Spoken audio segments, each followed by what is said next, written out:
Happy Monday, everybody. We are in Midtown Manhattan, and we're going to be skateboarding all the way to the Manhattan Bridge tonight.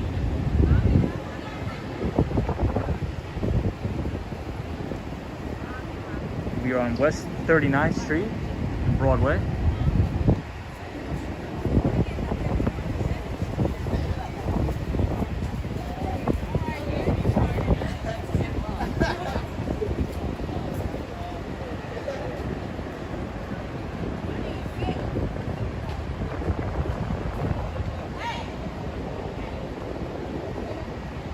Hey, sunshine after rain. We're on West 39th and Broadway, and we're going to be skateboarding to the Manhattan Bridge.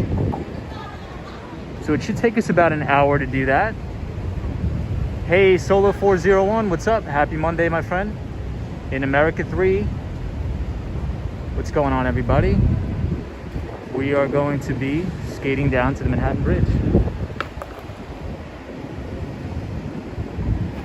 Hope everybody had a good Monday so far, and hope you all are well.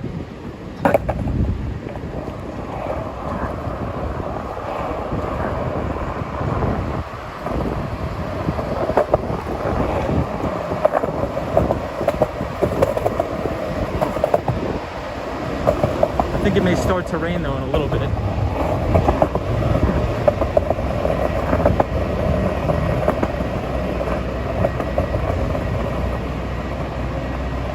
Solo 401 says, happy Monday, how are you? I'm good.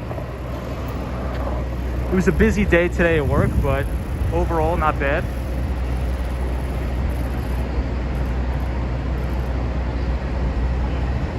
Yeah, sunshine, happy first day of summer for sure. ATKB, what's up, my friend? Hope you're well, ATKB.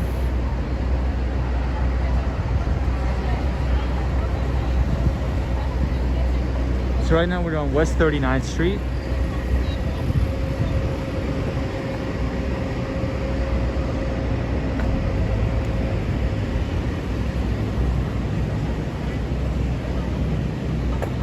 It shouldn't take us too long to go down to the bridge either, so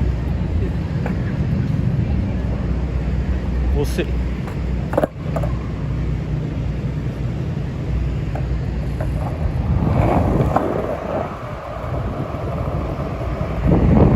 Anonymous, what's going on, Anonymous? Hi from Australia. We have a lot of viewers from Australia. I think Mark Davis is, no, not Mark Davis. Andrew is from Australia.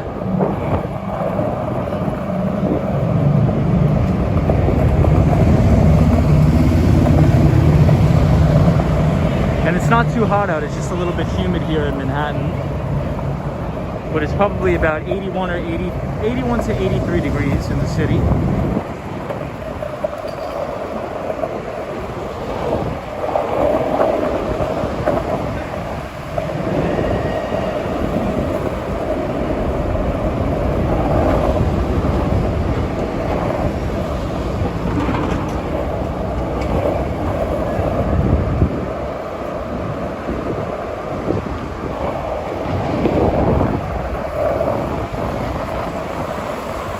Coming up on 34th Street, Penn Station,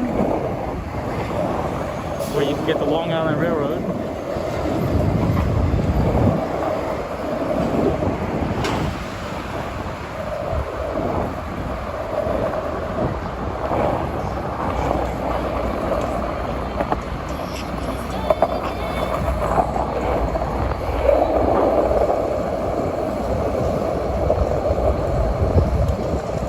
ATKB, what's up? Yeah, we're 34th Street outside the Macy's, but we're on 7th Avenue, which we usually don't come down 7th Avenue. Solo 401 says it's pushing into New York from Penn border near Allentown. Yep. Hopefully the rain will hold off for a little bit.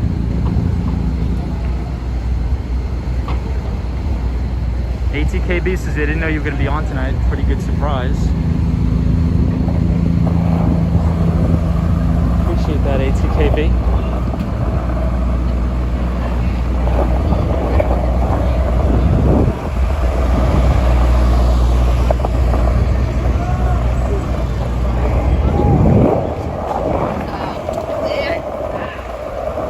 lot of crazies tonight at 34th Street.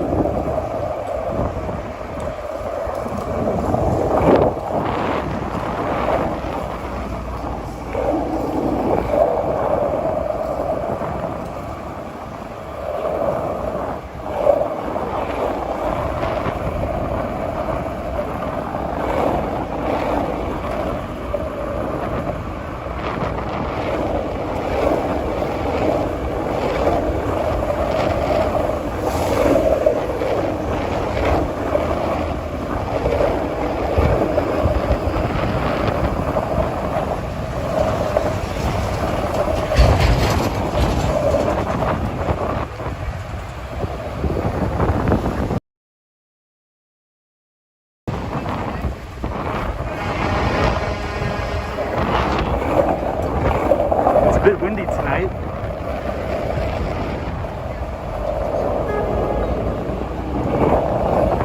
Hey, Film Mission, what's up, man?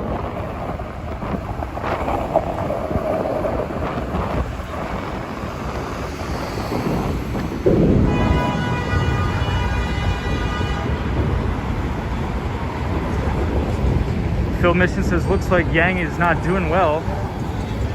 Really? So today is the election day, right, Phil Mission? What are the polls showing? Does it show him losing? Everything I read showed him winning by like a large margin. Hey, what's up out and about?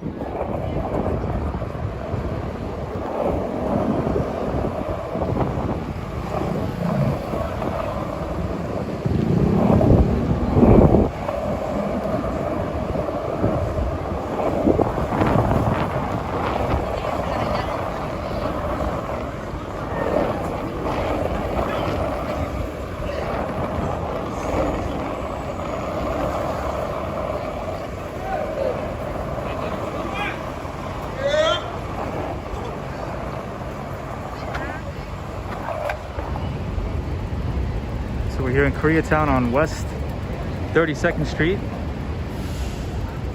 Out and about, good evening. How's everything in Toronto out and about?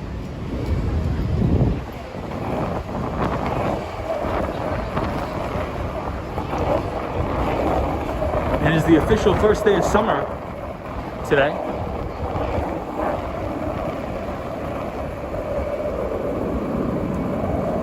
Shelly and Anthony says hi, guys. Hope you're doing well. Hope you're having a good Monday. Everybody watching.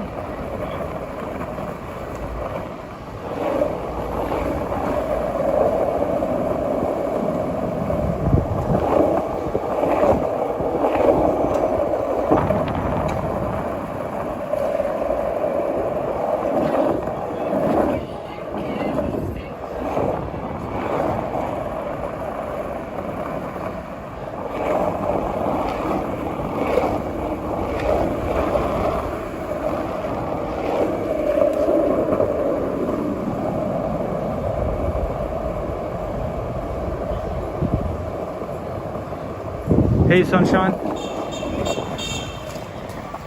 Yeah, Sunshine, I didn't really set up the Nightbot very well. I was looking at it a little bit this morning, but I'll have more commands up so everybody could, you know, plug away at it. But I have not set too much up now. Hey, Lena Sandoval. Welcome, everybody.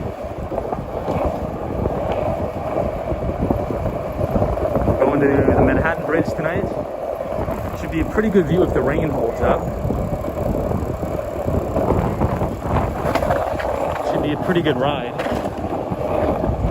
Hopefully.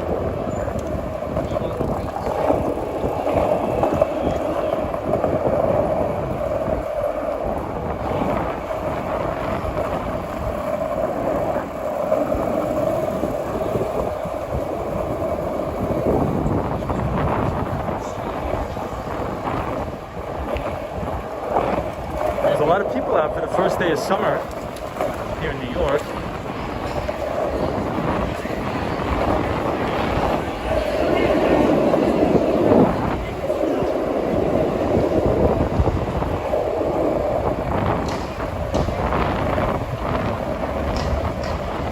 The city is packed today.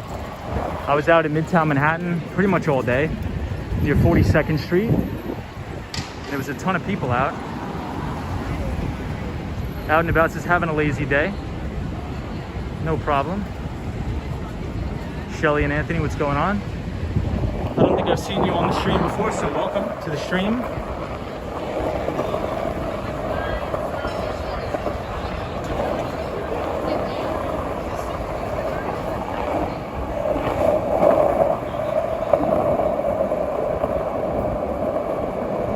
Lena Sandoval, what's going on? How was your Monday?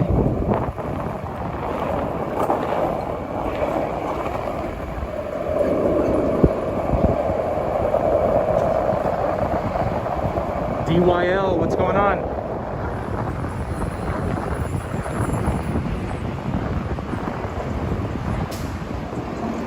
Gons, I guess I'll call you Gons. We're gonna be going to the Manhattan Bridge tonight, so it should be a pretty good ride. Hopefully the rain holds up.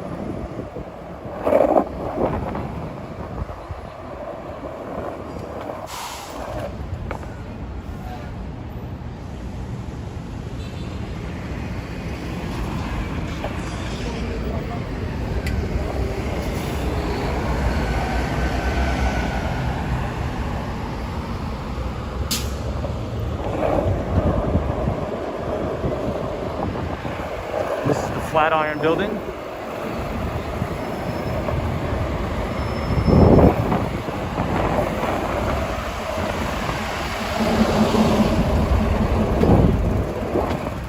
Flatiron building, 5th Avenue and East 23rd Street. And there's a lot of people out tonight commuting home from work, everything like that.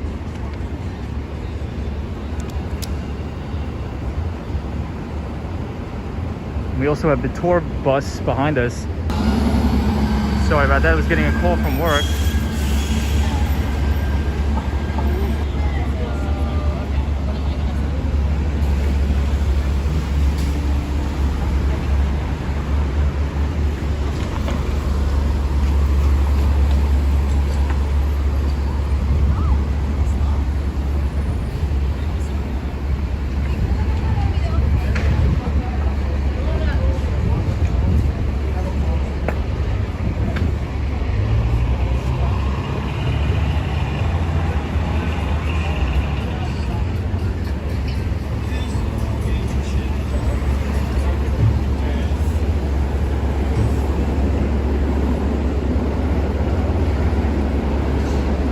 On the southernmost side of Madison Square Park.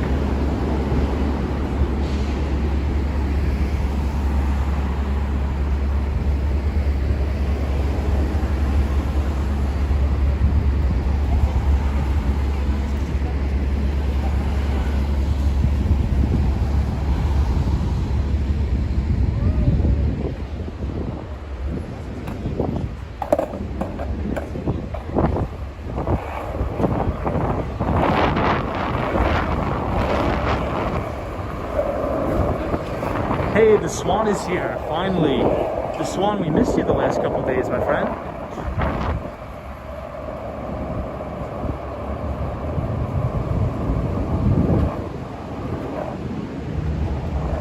The Swan is here. We're happy to have our pal, the Swan from Ireland. The Swan, we're gonna go over the Manhattan Bridge today. So we'll see a pretty good view from the Manhattan Bridge. Out and About says, thanks for getting the shot of yourself on skating by the mirror window last night. Absolutely, we will Out and About for sure. Lena says, I'm good, how are you? Very good today. Lena Sandoval. We're gonna be going over the Manhattan Bridge.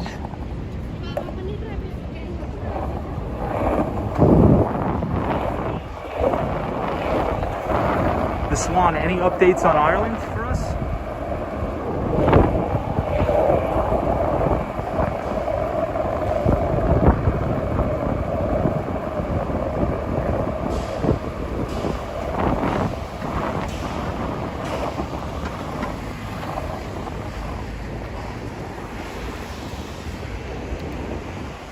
Yes, the Swan, Manhattan Bridge, here we come. It was an extremely busy day today. Lots of work. But tomorrow we're gonna have one of the first in-person meetings in a long time. So I'll get to see some clients in person, which will be pretty cool.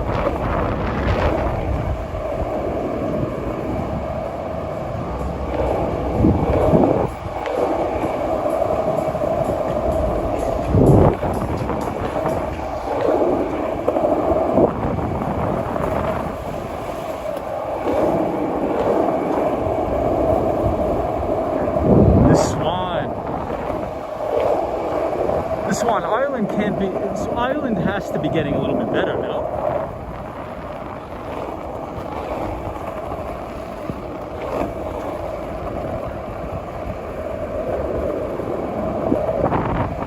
The Swan says Ireland is a mess. Getting even worse. That's not good.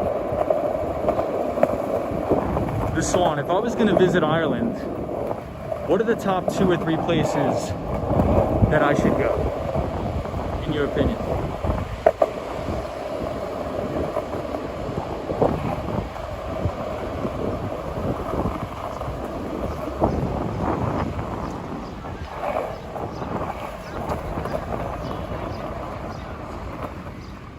So we're at Union Square.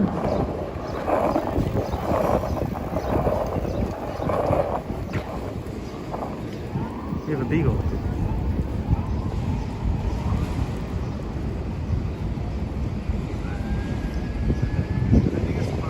The Swan says you have to be careful what you say. I got you. Well, the Swan, it's good to have you back, my friend.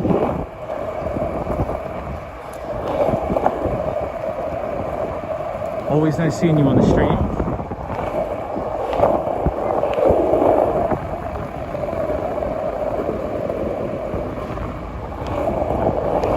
Sunshine after rain.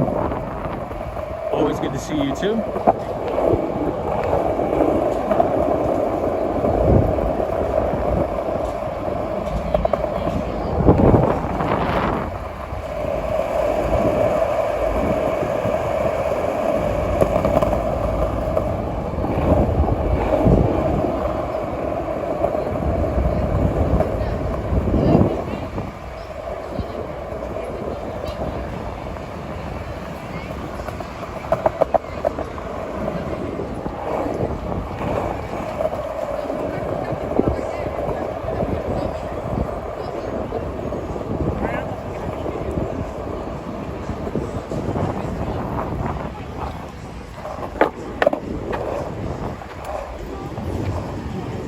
Right, so we are here at Union Square.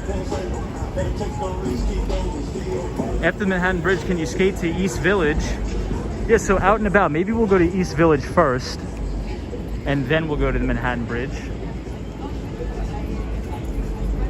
I think that would perhaps be a tad easier, because we could always take a detour through the Manhattan, through East Village. So we'll do that out and about. And we'll go past the East Village bookstore, which is a very good, no, it's okay. Which is a very good bookstore. One of my favorites.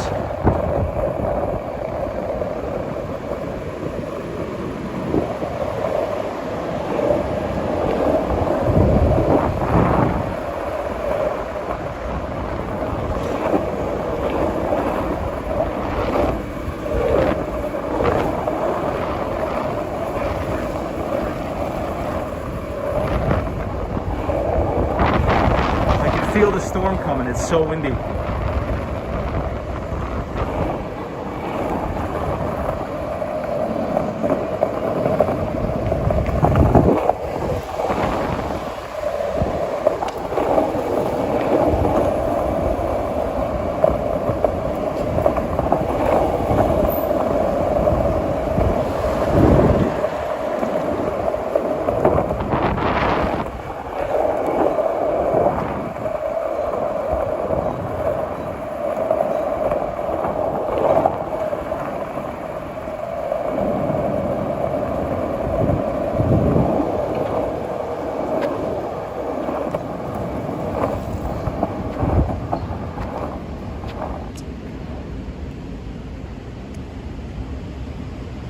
So we're on East 10th Street. The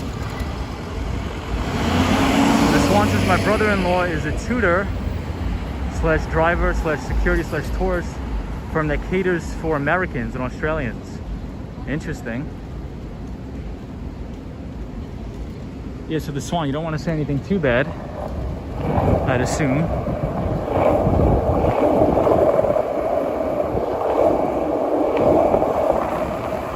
But the Swan, I'm sure there's just as much craziness going on in America than there is in Ireland. I don't know if you would agree with that or not, but I think there's craziness all around.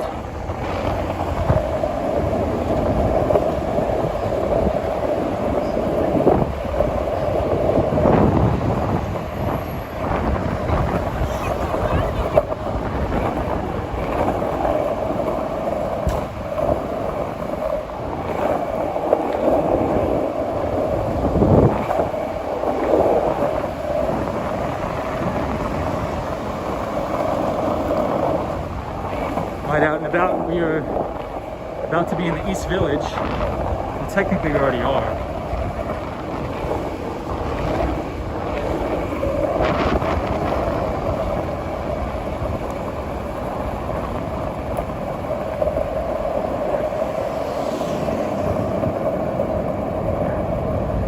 Right out and about, we are on Astor Place.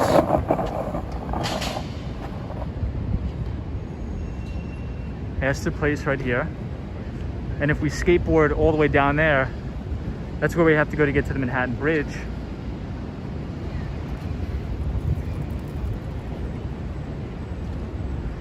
Out and about, post the address and I'll go. Out and about says check out the standard, the garden patio. I want to see if the patio is lit up beautifully, as I remembered when I walked past when I was there. This wants the serious stuff kicking off here. We're not used to this level of madness coming from government level. Oh, 25 Cooper Street. So out and about, we're pretty much at Cooper Street right now, I think. Let's check it out. Because I think the Cooper Union College is here, if I'm not mistaken.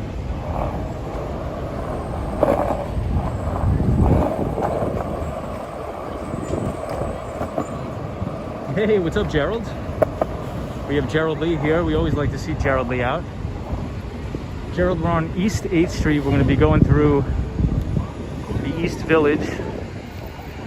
Out and about, just wants to check out some stuff, so I'm happy to explore the area. It's one of my favorite places in the city, East Village. Very nice.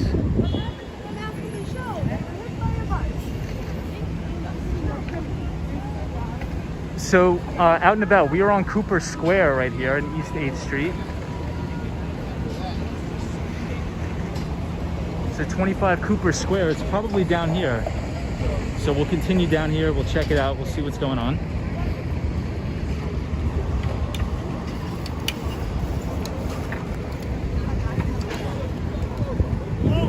Out and about, do you know when the last time you were here? Was it a year ago, 2 years ago?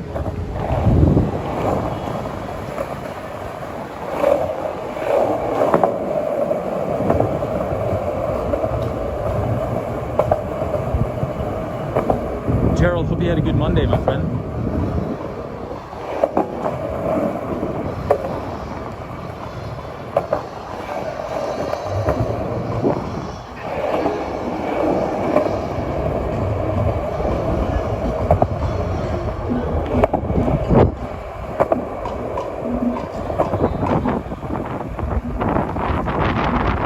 Looks like we have some live music and dancing here. So we're at 46. Oh, in 2019. It says out and about.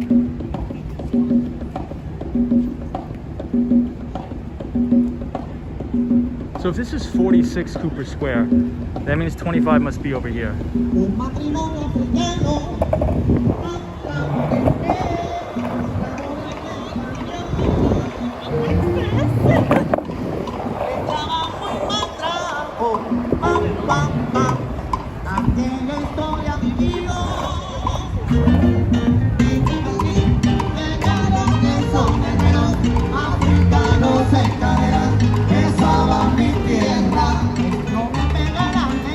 Frankie Rivera, what's up, Frankie? Frankie, welcome to the channel, my friend. Frankie says, hey man, how's it going? You should check out Video Games New York a block away. We'll check it out.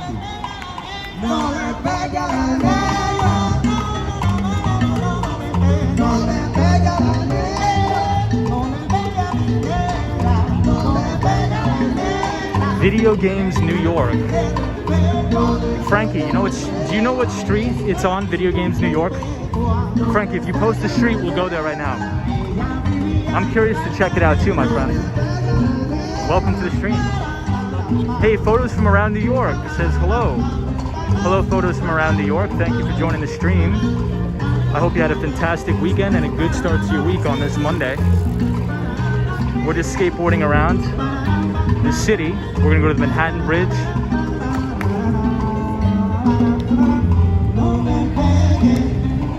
Right, out and about. Let's cross the street because this is Cooper Square, and I think 25 Cooper Square is right here. Yeah, Sunshine After Rain says Dancers from the Park. Okay, Frankie Rivera says 202 East 6th Street. So right after we go to Out and About spot, we're gonna go to Frankie's spot on 202 East 6th Street. So Frankie, we are on East 6th Street now, so it's probably like literally 2 feet away from us, but we'll check it out. This building is pretty cool, and I believe it's the Cooper Union College. Really cool architecture here. Yeah, Out and About. I'm gonna cross the street right now, and we're gonna check it out.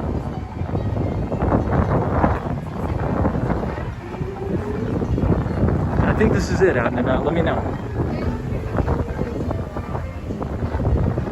Cooper in second, got it. So this looks like the patio right here, Out and About. Photos from around New York. Yes, it's the Cooper Union Library. It's beautiful there. The architecture is really amazing. And I believe the Cooper Union dorms are right above a coffee shop that's really good.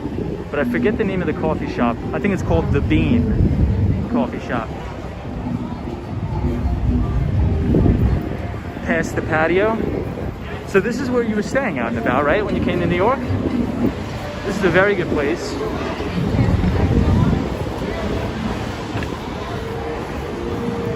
Hey, Michelle.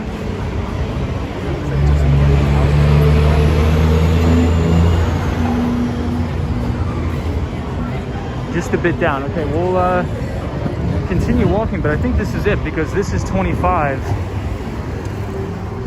The standard, yeah, right here, Out and About. So Out and About, this is it, 25. The standard. This looks like a really nice place to stay. Film Mission says you're right by my place. Nice. You live in a beautiful, beautiful neighborhood. Very beautiful neighborhood, Film Mission.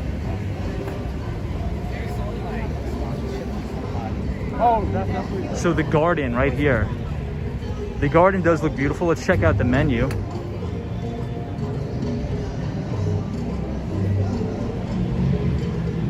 Wow, you weren't kidding. This looks great.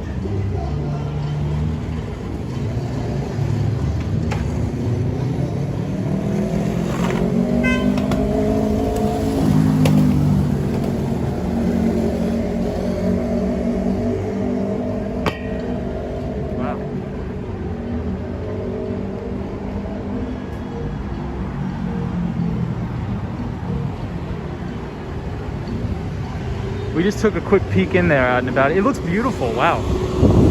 That's an awesome place to stay. I know, Solar 401, you saw that rat, right? Film Mission says yes, thanks. Beautiful neighborhood, Film Mission. Really, really beautiful. Hey, Michelle McGraw. Film Mission says I stayed at the Standard in LA in 2001. Lots of funny stories, good times. Wow. So there's more than one location, didn't know. Hidden Garden. Let's see if there's another opening on this side. And then we'll jump back on the skateboard and we'll go to the other location.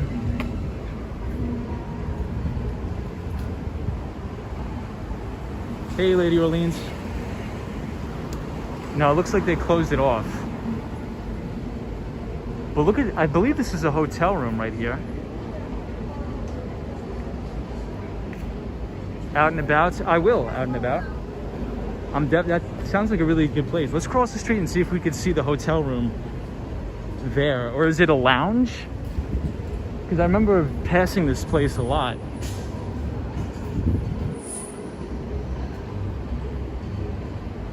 You can see it right here. I wonder if that's a hotel room or if it's some sort of lounge.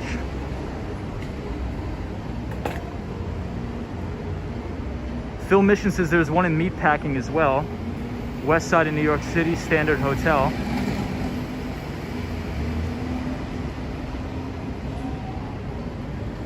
Hey, photos from around New York.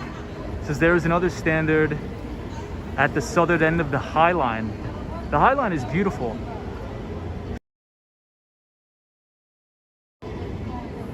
Sorry about that. It's I'm getting hammered with phone calls from clients.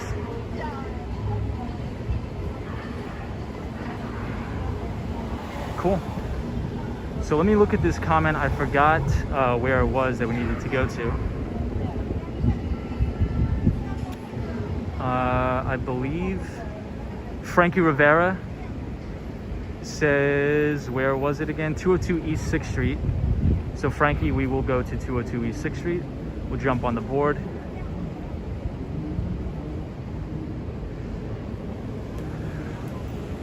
Photos from around New York. Thank you for joining the stream. I don't think I've seen you before. So thank you for being here. So I'm assuming you take photos all around New York City. Do you post them anywhere for anybody to see? I'd like to check them out. If you have a website, or all different types of photography and stuff like that. Yeah. Between Cooper and Second. All right, let's go there right now.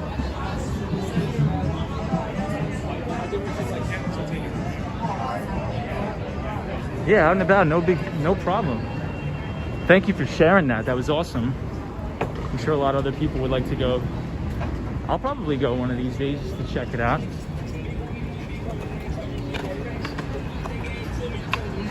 Nice.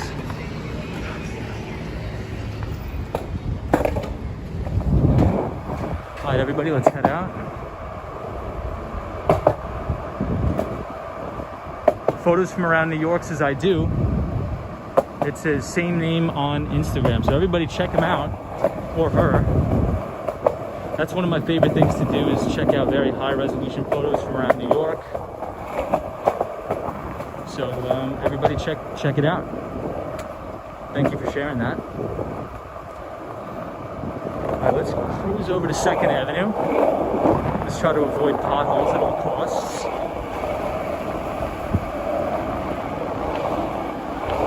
And then we'll make our way to the Manhattan Bridge.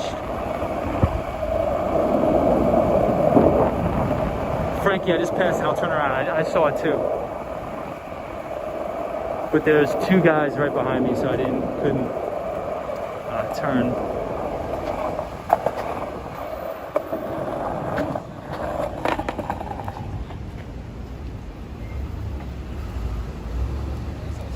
And I like the artwork and the graffiti on these buildings here in the East Village. Really gives a lot of character. Photos from around New York says thank you for asking. No problem. Thank you for sharing that. We always like to look at cool and interesting things. So I appreciate all the hard work and you sharing that, all your cool photos with us. It's really awesome. Thank you. All right, Frankie. Let's see where we gotta go. I don't think I've ever been here before, Frankie. So do they just sell all old vintage video games? Is that what you mean?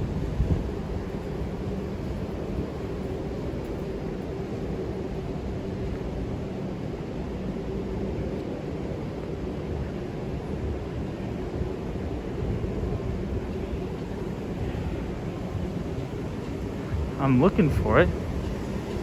Let's see, it's probably up here. Frankie says, all good, man. Love your streams. No problem. Thank you for watching. I appreciate it.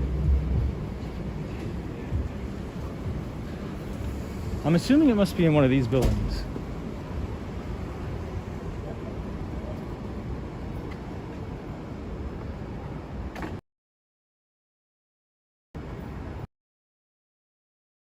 I'm not seeing it.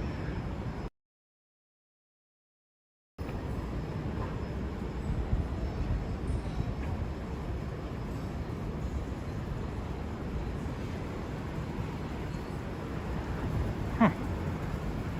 This is 208. 206.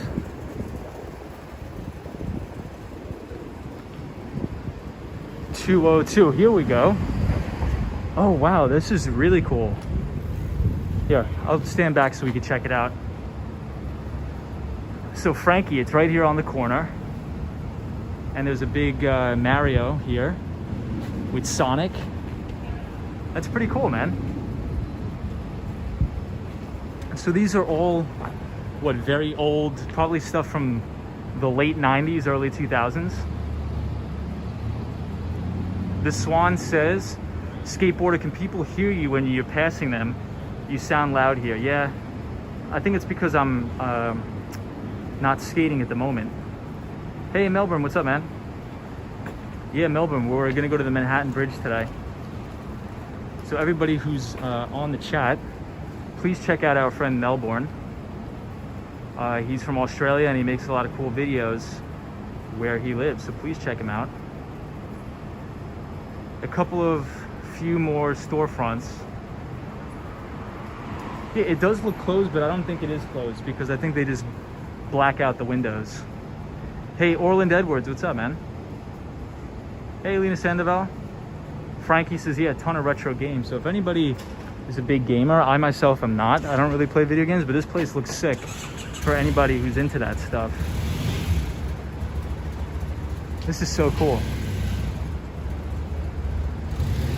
Well, thanks, Frankie. Appreciate that.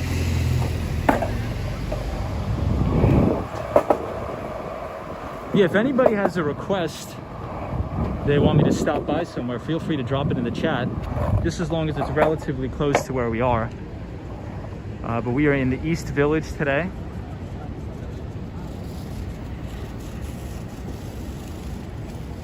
Hey, Felix. Says, hola, Tom. Hola, amigos. Hola, hola, Felix. Happy first day of summer, my friend. Frankie, no problem, man. That was great to have on the stream. That was so cool. Hey, Lena Sandoval.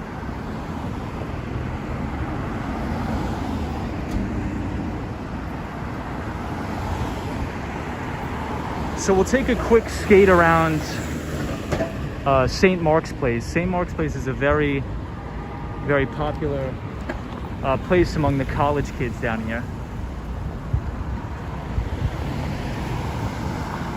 Yeah, Lady Orleans says the East Village looks quiet tonight. It does look quiet, but you can see the Chrysler building up ahead. Felix, welcome. Haven't seen you in a while, my friend. Hope you're well. We'll actually go back around because we'll check out St. Mark's.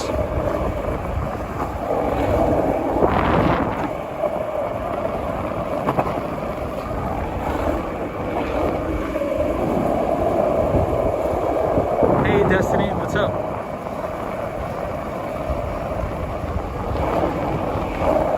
Destiny, hope you had a good day.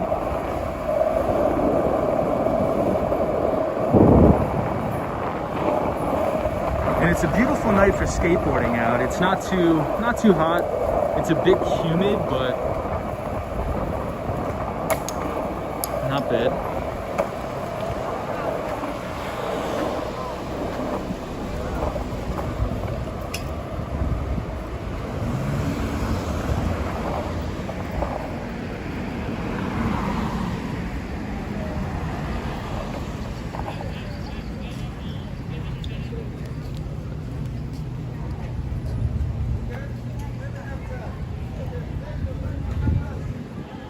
So we'll go down St. Mark's Place. I don't think it's going to be packed because it's usually packed on the weekends.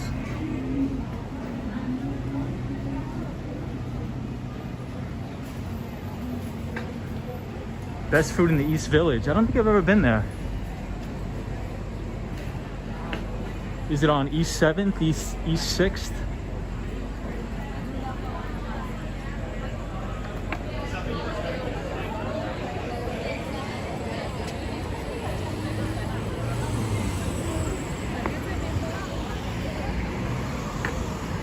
There's actually a lot of people out tonight, which is very encouraging to see.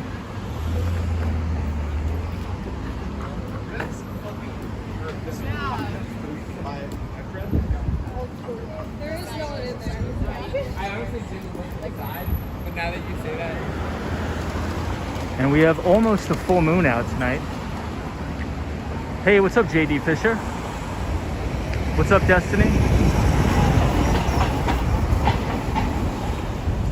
JD, hope you're well.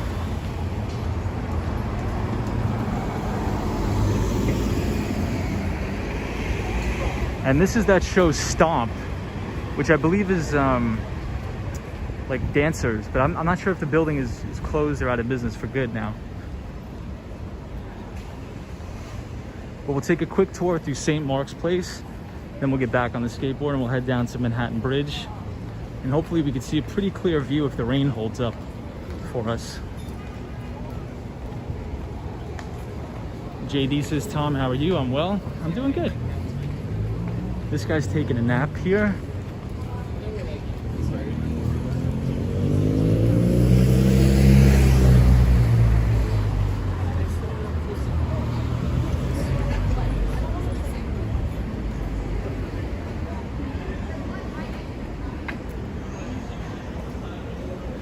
Hold on, check out this guy's sign. Yeah, it has like 14.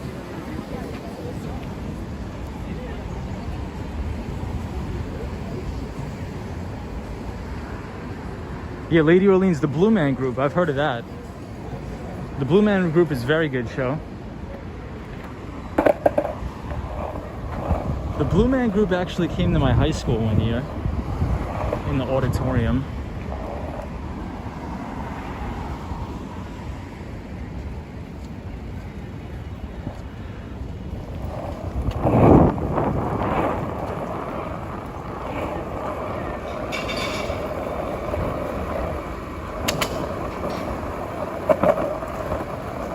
So we'll go to East Village Books.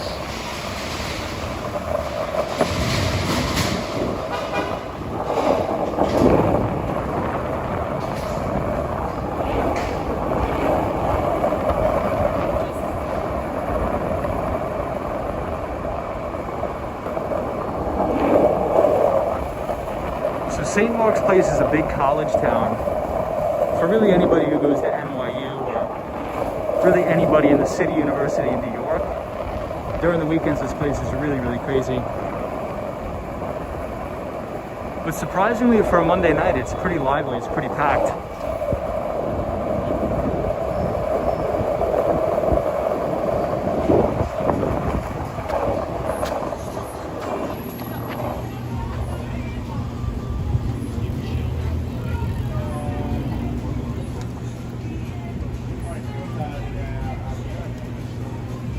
Out and about, is that a mannequin on the ground? No, that's a real person. I think he's just taking a nap.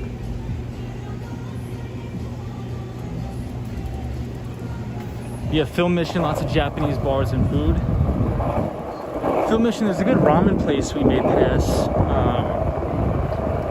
That's really good. It's like $10. It's really affordable. But Film Mission, I ate dinner before I started streaming. I went to Momofuku with a very, very old client of mine.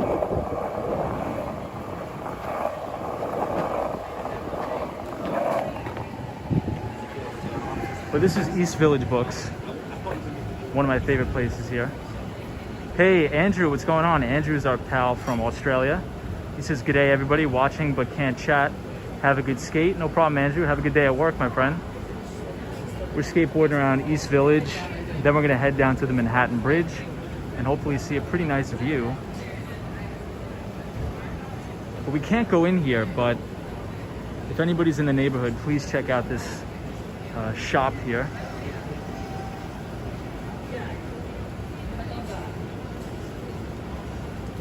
Lady Orleans, hope you had a good Father's Day.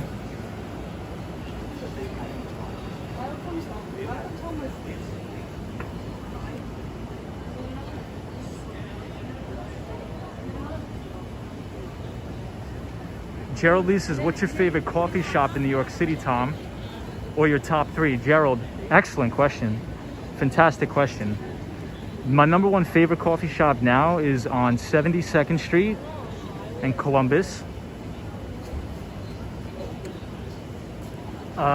And let's see. It's called Black Press Coffee. Yeah, everybody in the chat can just ignore the Nightbot. I didn't really set it up correct yet, but so the place is called Black Press Coffee, and it's 72nd in Columbus, I believe. It's 72nd in Amsterdam. No, it's definitely Columbus. That place is very good. It's on the Upper West Side of Manhattan. Probably number 2 is, let me think. I'm gonna have to think about it.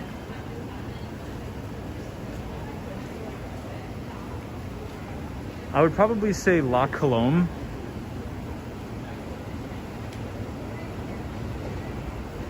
And then I'm gonna have to say, I like Irving Farm Coffee Roasters.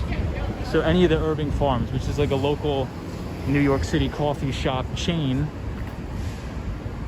But definitely number 1 is Black Press Coffee on 72nd Street in Columbus.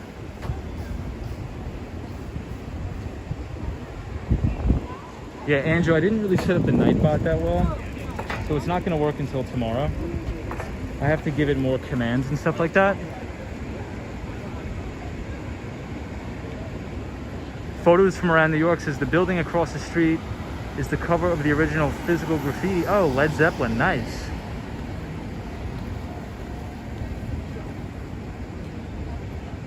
Yeah, photos from around New York says East Village Books has a nice collection. Hey, Irevis says, hello Tom, hope you're doing well. I'm doing my work while watching your stream and listening. Nice. Glad to have you here, Irevis. Solo401 says, have you tried Hugh Jackman's Laughing Man coffee? I have not. Oh, you know what? I take that back. Gerald Lee. My number 1 is Black Press. Number 2, we'll skateboard past it right now. I just forget the name. I think it's called Gasoline Alley.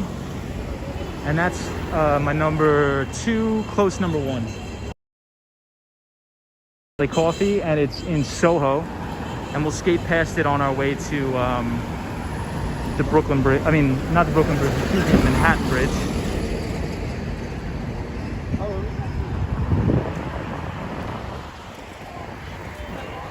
Yeah, when you visit New York, those are definitely, you got to go to those 2 places. Absolutely. Gerald Lee says, I love coffee. I'll have to visit when I get a chance and travel in New York City. I think that's a good idea.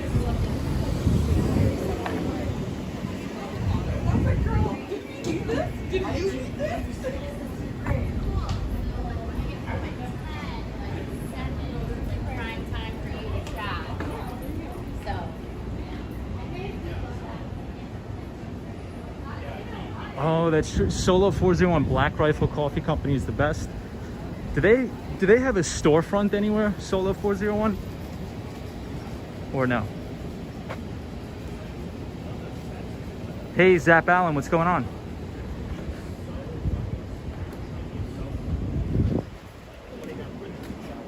We are in the East Village. It's a beautiful night.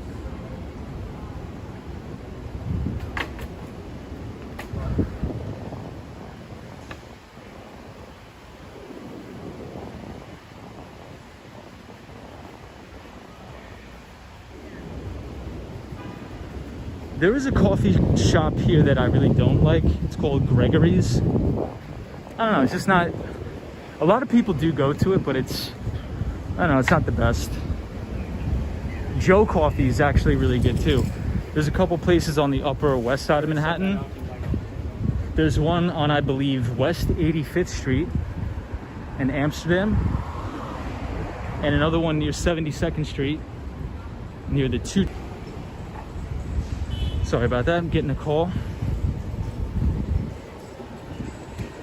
It always seems like throughout the day,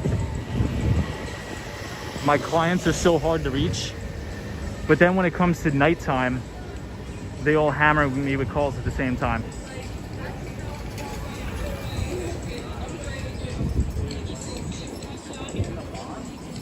Oh, this is a cool shop. I've been in here one time.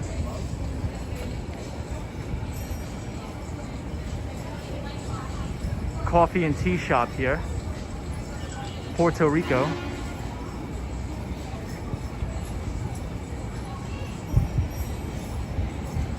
A really cool place here.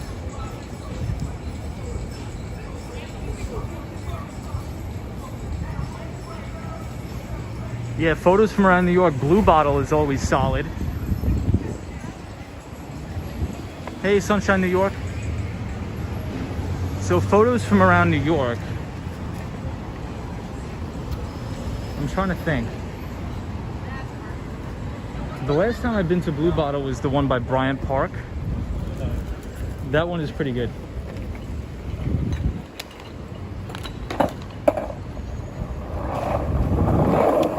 There's one right next to Bryant Park.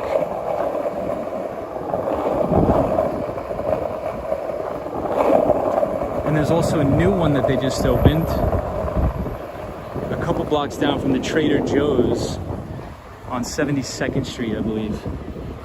It's a couple blocks down.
I like these dogs here that were skateboarding past. So Gerald, we're almost at the place I was talking about. But this is the Cooper Union Library.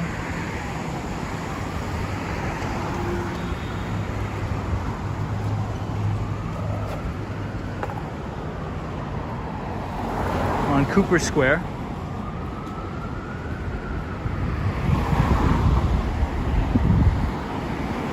Blue Bottle has been expanding rapidly. I'm worried it will affect the quality. We shall see.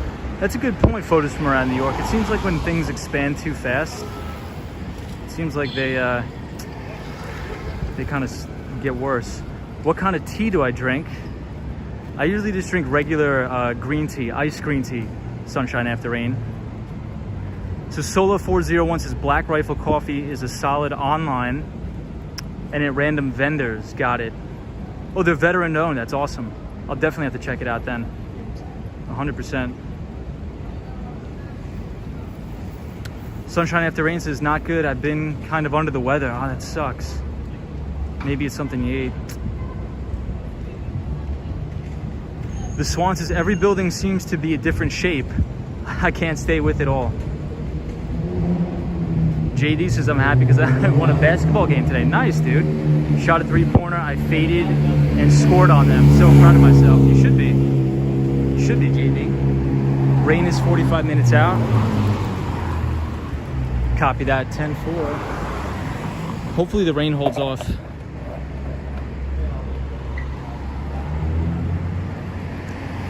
And I appreciate everybody joining the stream and for all the new subscribers. I appreciate it. And all the old viewers as well. Welcome to the stream.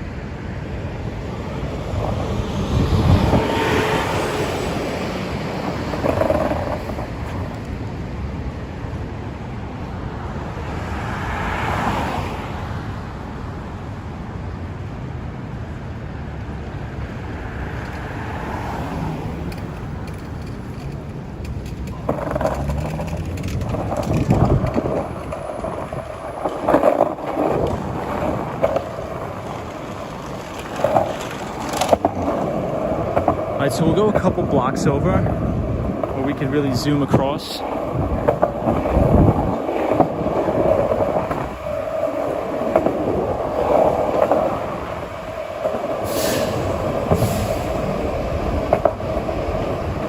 The rain will be heavy. Ah, man, that sucks. Well, hopefully we will be in a sheltered area. I think we will be by that time.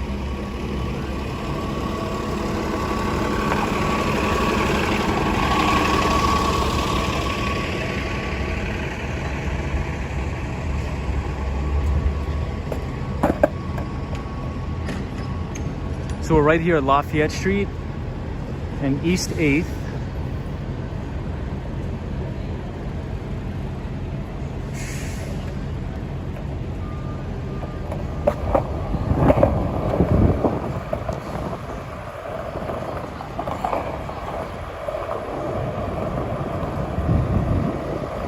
The Swan, how's the weather been in Ireland? Has it been crazy rain? Hot?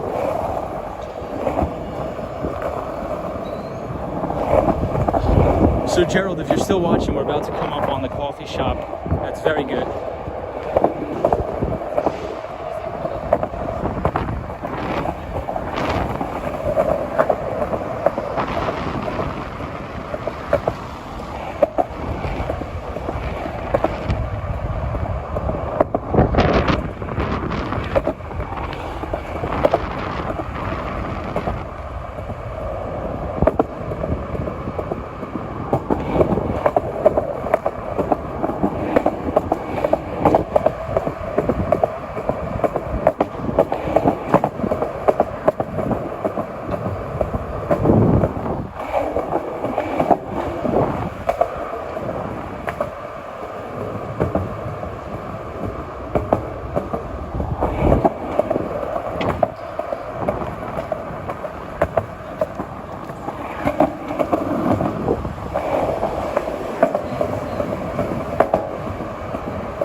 So we're coming up on SoHo.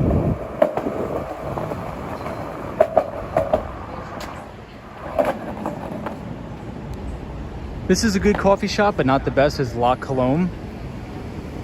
Very good place. But they closed pretty much everything for like indoor sit down.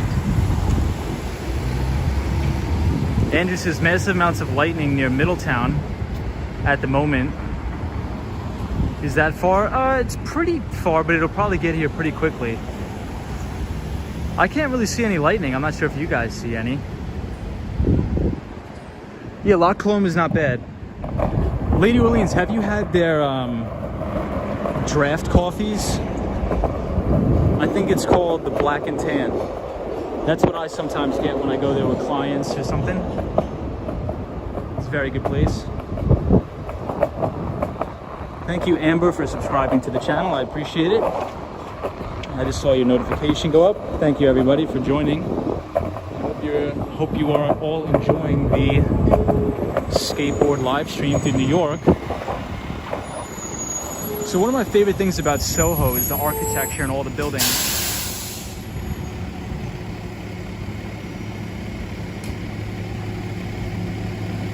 Solar401 says, I saw a flash a few minutes ago when we were looking at the dogs.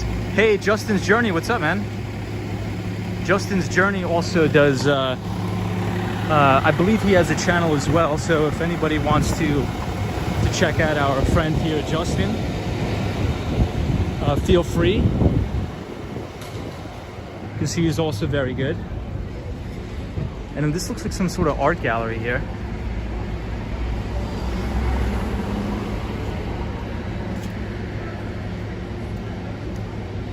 The Swan says, my last food poison was so bad I won't buy cooked meat anywhere now. Wow. Yeah, Lady Orleans, so you have had it. It says, hey, SoHo guys here. SoHo, we are in SoHo, my friend. We're finally down in SoHo, SoHo guy. SoHo guy says, yo, Tom, can you talk about Fintech? I like your ideas. Well, I appreciate that, SoHo guy. It's very nice of you.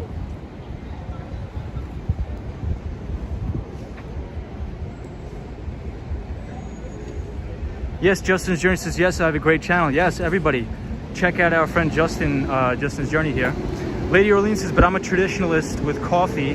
I like my espresso with a little bit of milk and sugar. Okay. That's very classic Italian, Lady Orleans. I wonder if you're Italian. So this building is where the Hadids used to live, so like Anwar Hadid. And he was a big real estate developer here in New York.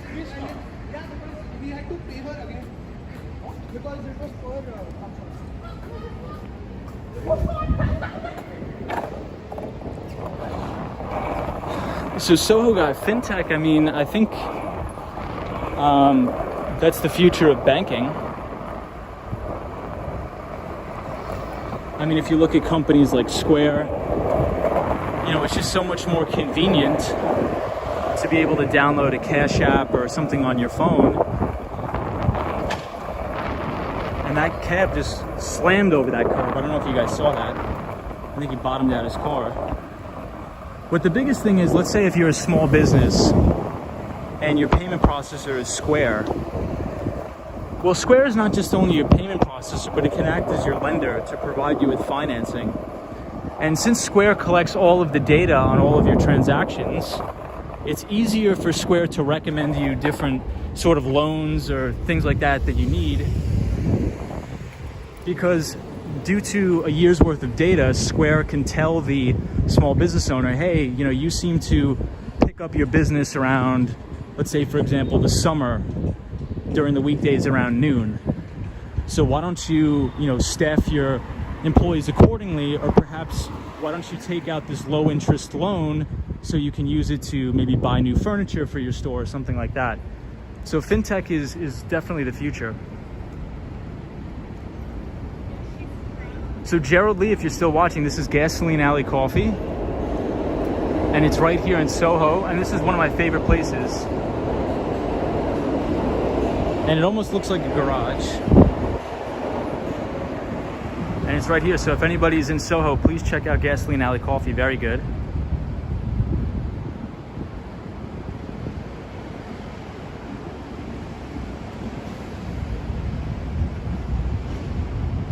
Hey, Mark Davis, what's up? Says hi, Tom. Hello from Canada. What's up, Mark? We're skateboarding around. We were in the East Village today, and now we are headed down to the Manhattan Bridge. But for anybody who wants a good coffee shop in SoHo, definitely check out Gasoline Alley Coffee. But SoHo guy, hopefully that answers your question. Because that puts these fintech companies at a greater advantage than, a traditional bank. And that's one of the biggest booming segments of Square's company, is providing loans to small businesses based on the predictability of all the data that they collect. And also, I think it helps out people that are underbanked too.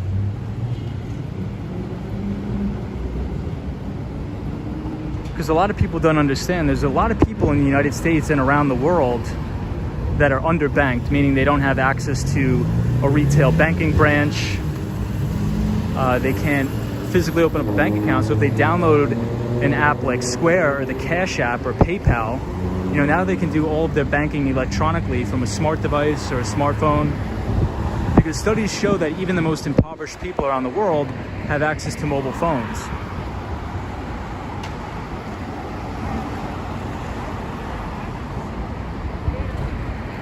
So I'm definitely bullish on Fintech. Hey, Mark Davis, what's up? Says, how was your day today, Tom? Was it a holiday there today? Mark, it was not a holiday. It was not a holiday today. It was a holiday on Saturday. It was June 19th, or as they call it, Juneteenth. It is now a national holiday. So we had a 3-day weekend here in America. Friday, Saturday, and Sunday. Pretty much everybody had off, federal holiday. We're now at Bleecker Street, which is sort of the main drag here on SoHo.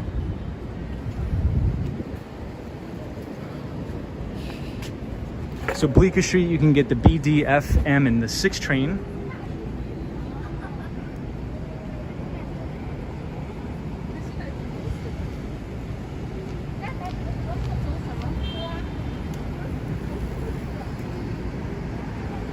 Soho guy says, yo Tom, do you know any good patent law stuff? I don't. Gerald Lee says, thanks for showing Gasoline Alley, Tom. Someday I'll check it out in person. You have to. And let me know how you like it. Yeah, I'm not really a big expert in patent law. So I really can't advise on that. But thank you everybody for joining.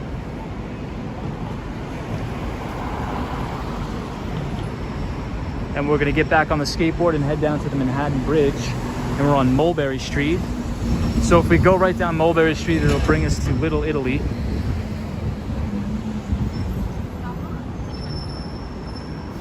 Yeah, photos from around New York says, I think the Federal Reserve is looking into making a digital dollar. Yeah, and I think a lot of all central banks around the world will come up with a digital dollar or whatever their local currencies are. I mean, it only makes sense. Because everything is, the majority of dollars in circulation are digital anyway. It's not like there's 27 trillion physical dollars floating around.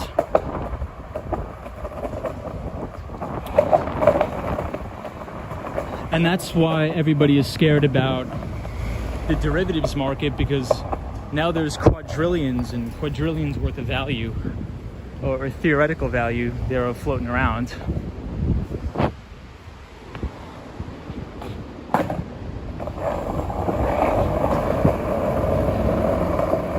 And I think with a digital dollar or a digital pound or yen or won, I think it'll cut down on a lot of money laundering and crime.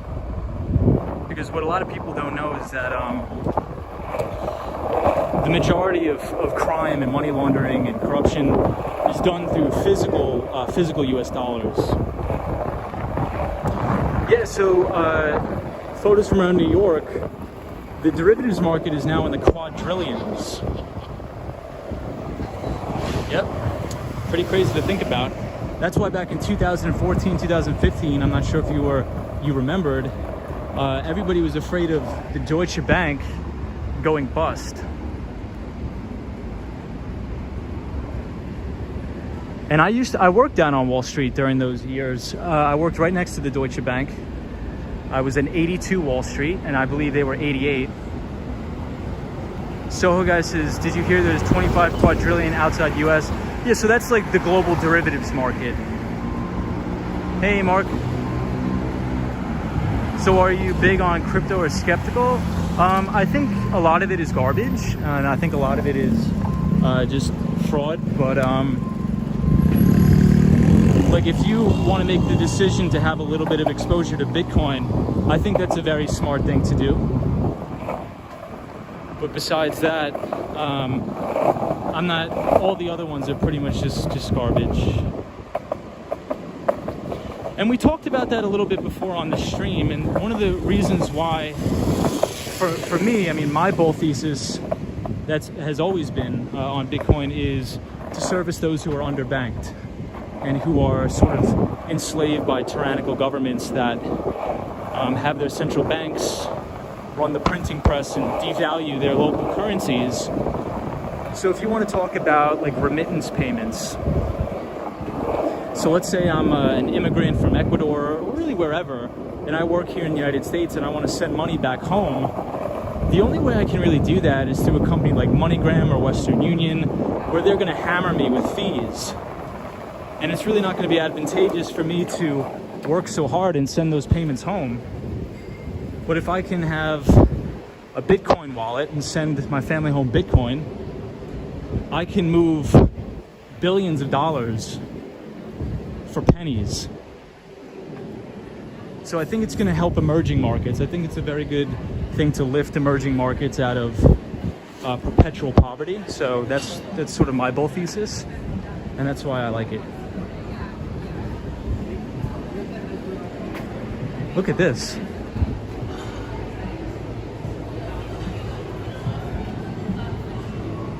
Hey JD, take it easy. So we're in Soho, and there's a lot of nice places. Everybody seems to be eating outside. I had so much fun. But if you look at the market of remittances and people who are underbanked, that's where it's very useful and advantageous for those people to use these digital currencies.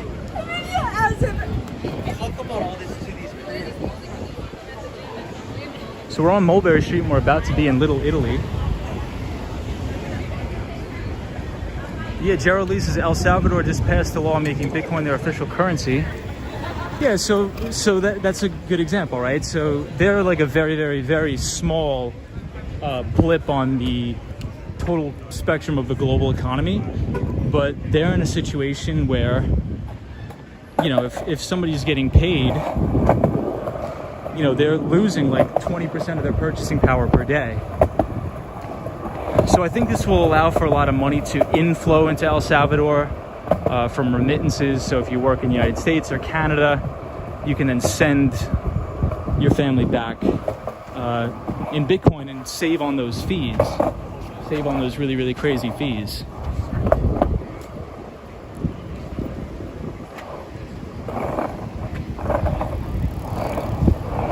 And I think it's also the ease of transfer of wealth too. Like I can't really, you know, carry $100 million, $200 million of gold over the border, but I could do it in some sort of digital currency or something like that, like Bitcoin. All I need to do is memorize the private keys. So it pretty much deters all these tyrannical governments and communist dictatorships across the globe from becoming more oppressive to their people, because now they have a vertical to move all of their wealth out of the country.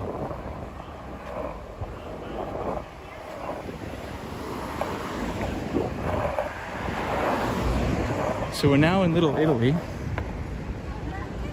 It says, welcome to Little Italy.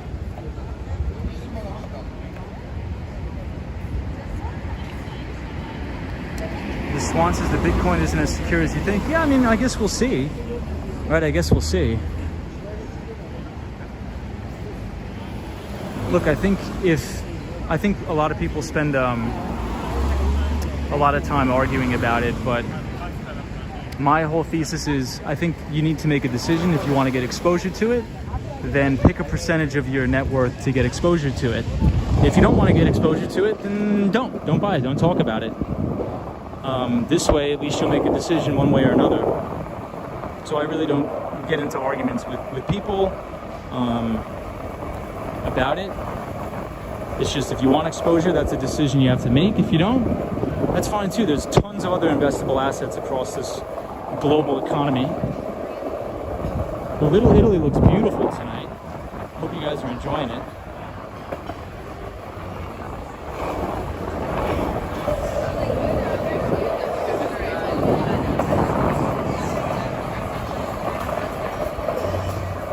And this is the main Grand Street, where the famous Ferrara Bakery is, right here. Really nice place on Mulberry Street.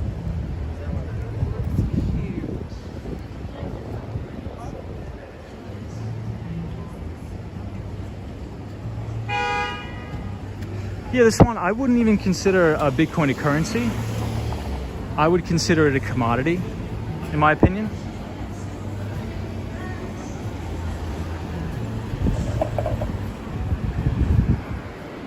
Yeah, Solo401 says you either love or hate Bitcoin. Yeah, I mean, as of right now, even though it passed, and I think it's under now, $1 trillion market cap, that is absolutely nothing on the global scale of investable assets. It's like not even a speck on the stage. Josh D says, I never looked at it from this point of view. Makes a lot of sense. Yeah, I think, so when I did my internship at a hedge fund, Mark DeZavis says, oh no, the eco-cannabinoid medicine industry is booming right now. I've been busy here. Nice, Mark. That's awesome, man. Well, God bless you. I hope you get more busy.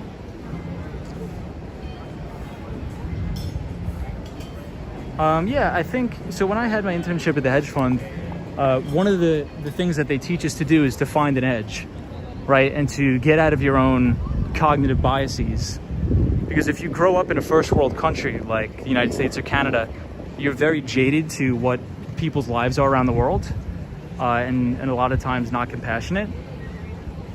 So if you think about from that perspective of somebody being underbanked, you know, all of these people on CNBC will be like, oh, that's just an excuse, you know, everybody wants to commit fraud.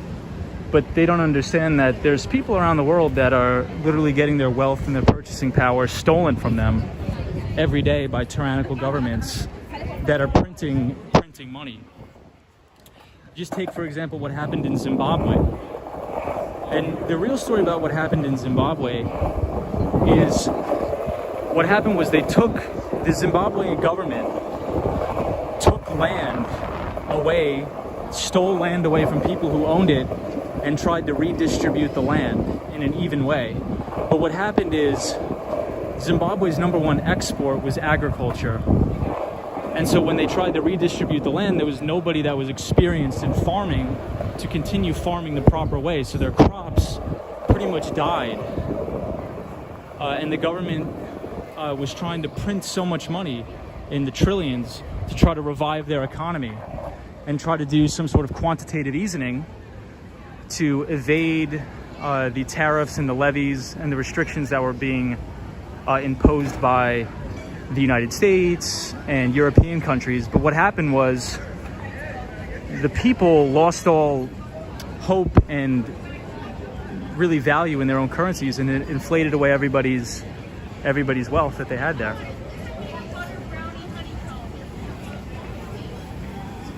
So that's really the story of that.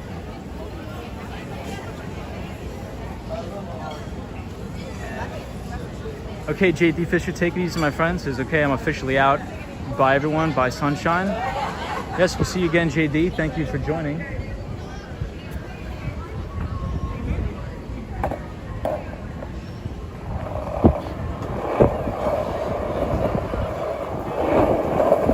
Yeah, so what's maybe not valuable in the United States could be very valuable and meaningful to somebody around the world that doesn't have the luxuries of being in a first world country. And I think that's very important to take into consideration, because we want to, as investors, we want to improve the lives of everybody globally, not just in our little bubble here in the US or in Canada or in England, really anywhere.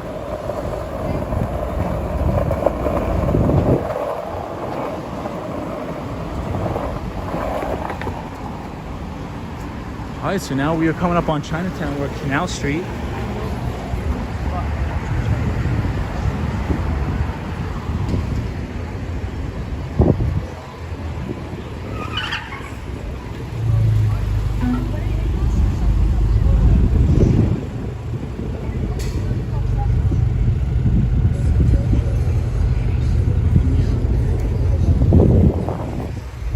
So we're on Canal Street right now.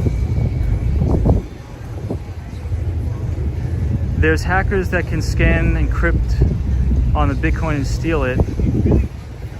This one, that is probably not true. I feel like we just print money here in the US. Yes, Josh, that is correct. Central banking. Just prints and prints and prints. So what that does, and I've talked about it before, when you print money, a lot of and not to get political, and I'm sort of not a very political person, but I think more so the Democrats sell this narrative that printing money is going to help the poor people in America, but it actually doesn't. It's quite the opposite. Because when you print money, you create an enormous amount of liquidity, and that liquidity has to go somewhere. So the liquidity or the money flows into assets. And who owns all the assets in the country? Who owns the most stocks or equities? Who owns real estate or housing? It's all the one percenters. It's not people at the bottom. So when you print and print and print, yes, inflation, it may not show up in the CPI, like in the cost of goods and services, but it shows up in asset prices. So it shows up in share prices of a common stock. It shows up in the house, a cost of a single family home. And what it does, it exacerbates the wealth gap in the country and globally, where if you're going to be able to afford a house, you have to be worth a significant amount of money. But that's just my take on it. But Chinatown does look beautiful tonight. I hope everybody's enjoying Chinatown. One of my favorite places. Chinatown is beautiful.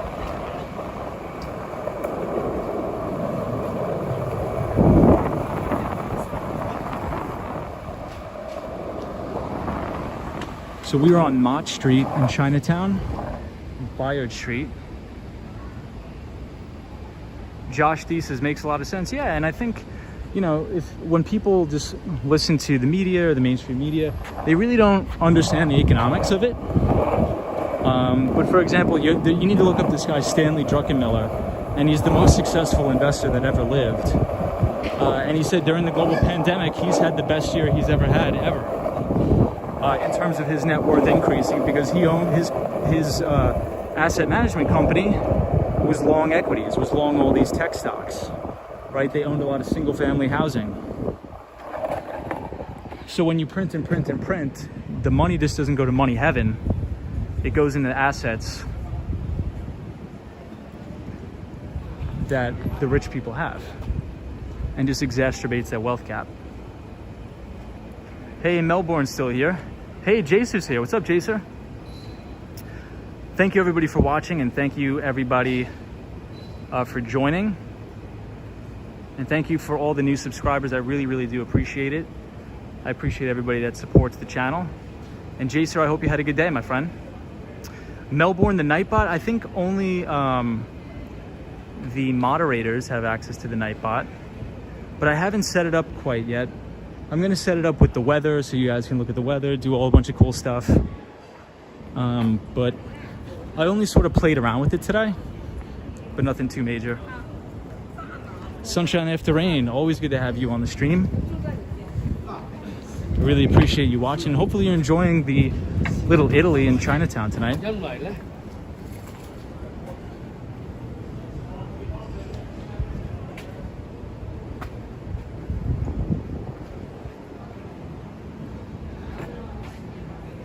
Look at how beautiful the paintings are here. Andrew, I didn't set up the Nightbot properly. I don't think it's gonna work. Hey, some guy says, what up? Time for a front side 180. Ooh, you missed it. We just did a backside 180. We were just doing a bunch of those, some guy. But everybody, some guy, check this out. Check out the view of the World Trade Center from here. It's beautiful. Very, very nice view here.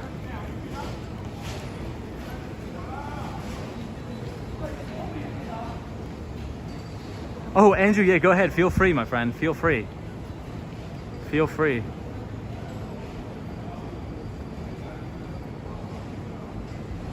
Touching it, feeding it, Justin's journey. That's funny.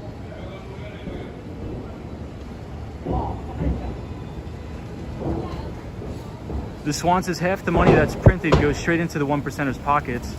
The rest is given to society and they charge interest. Yeah, the Swan, that's actually correct. So what you don't want, Gerald Lee says the beautiful vivid colors are showing up so well on the camera. Well, Gerald, I hope you're enjoying it. I hope everybody's enjoying it. Chinatown is one of my favorite places in the city. Same with Little Italy. I mean, these are just two beautiful neighborhoods. But the Swan, that is very good. Tom, so is that the argument to get rid of cash? No, I don't think it's an argument to get rid of cash. I think it's an argument to have the central bankers stop printing money.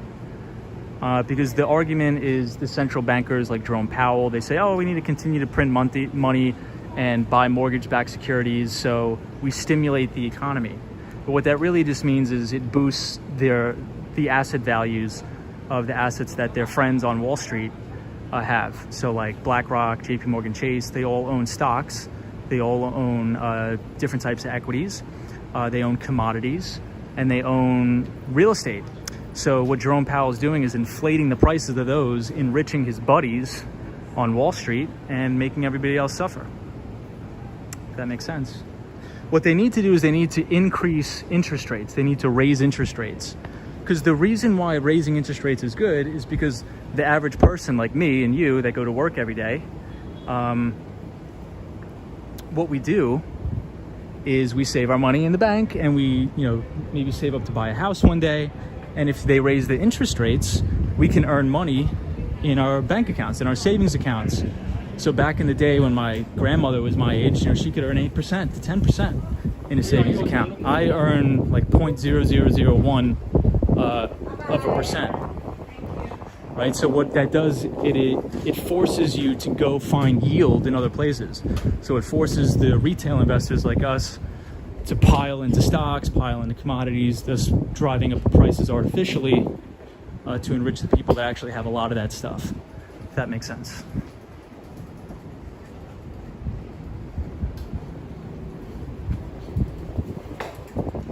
I just think that's why I don't like politics. That's why I don't get involved in politics. Look at how cool this place is. Look at how beautiful this is, guys.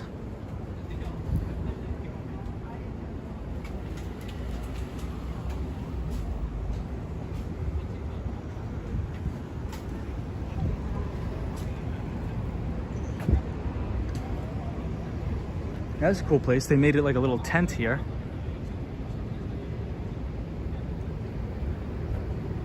All right, we're almost there, guys. Manhattan Bridge, here we come.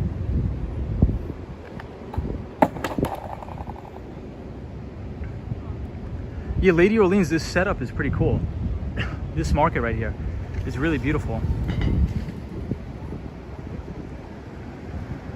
I subbed using my other channel today, bonus sub. Thanks, some guy.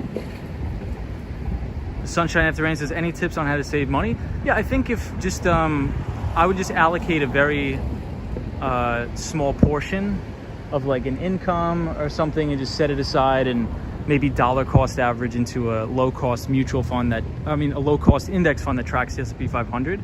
That's what I would do. So like Vanguard is a very good index fund that tracks the S&P 500 with very low expenses, so low expense ratio. I know, Josh D, got to be awful packing that up every night. Photo from around New York says, economics and skating in the city. I know. I appreciate it, guys. Hopefully you're enjoying it and I'm not boring you. But that's what I would do.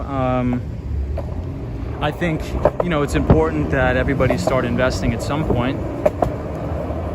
So I think it's very advantageous to make up a core position of your portfolio. Should be dollar cost averaging or buying every month or every week into an index fund that tracks the S&P 500 with an extremely, extremely low expense ratio, which is the fee that the management company charges for you to buy that specific index.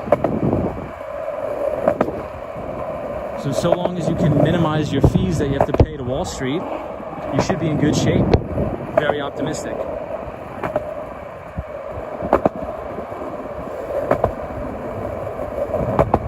Very quiet down here in Lower Manhattan tonight.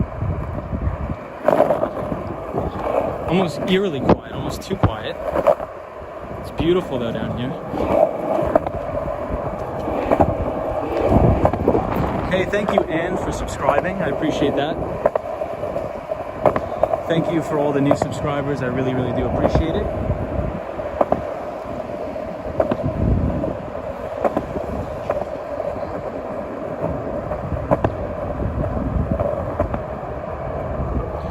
Justin's Journey says, do I run over rats with the skateboard? We did one time actually on the stream on accident in Central Park.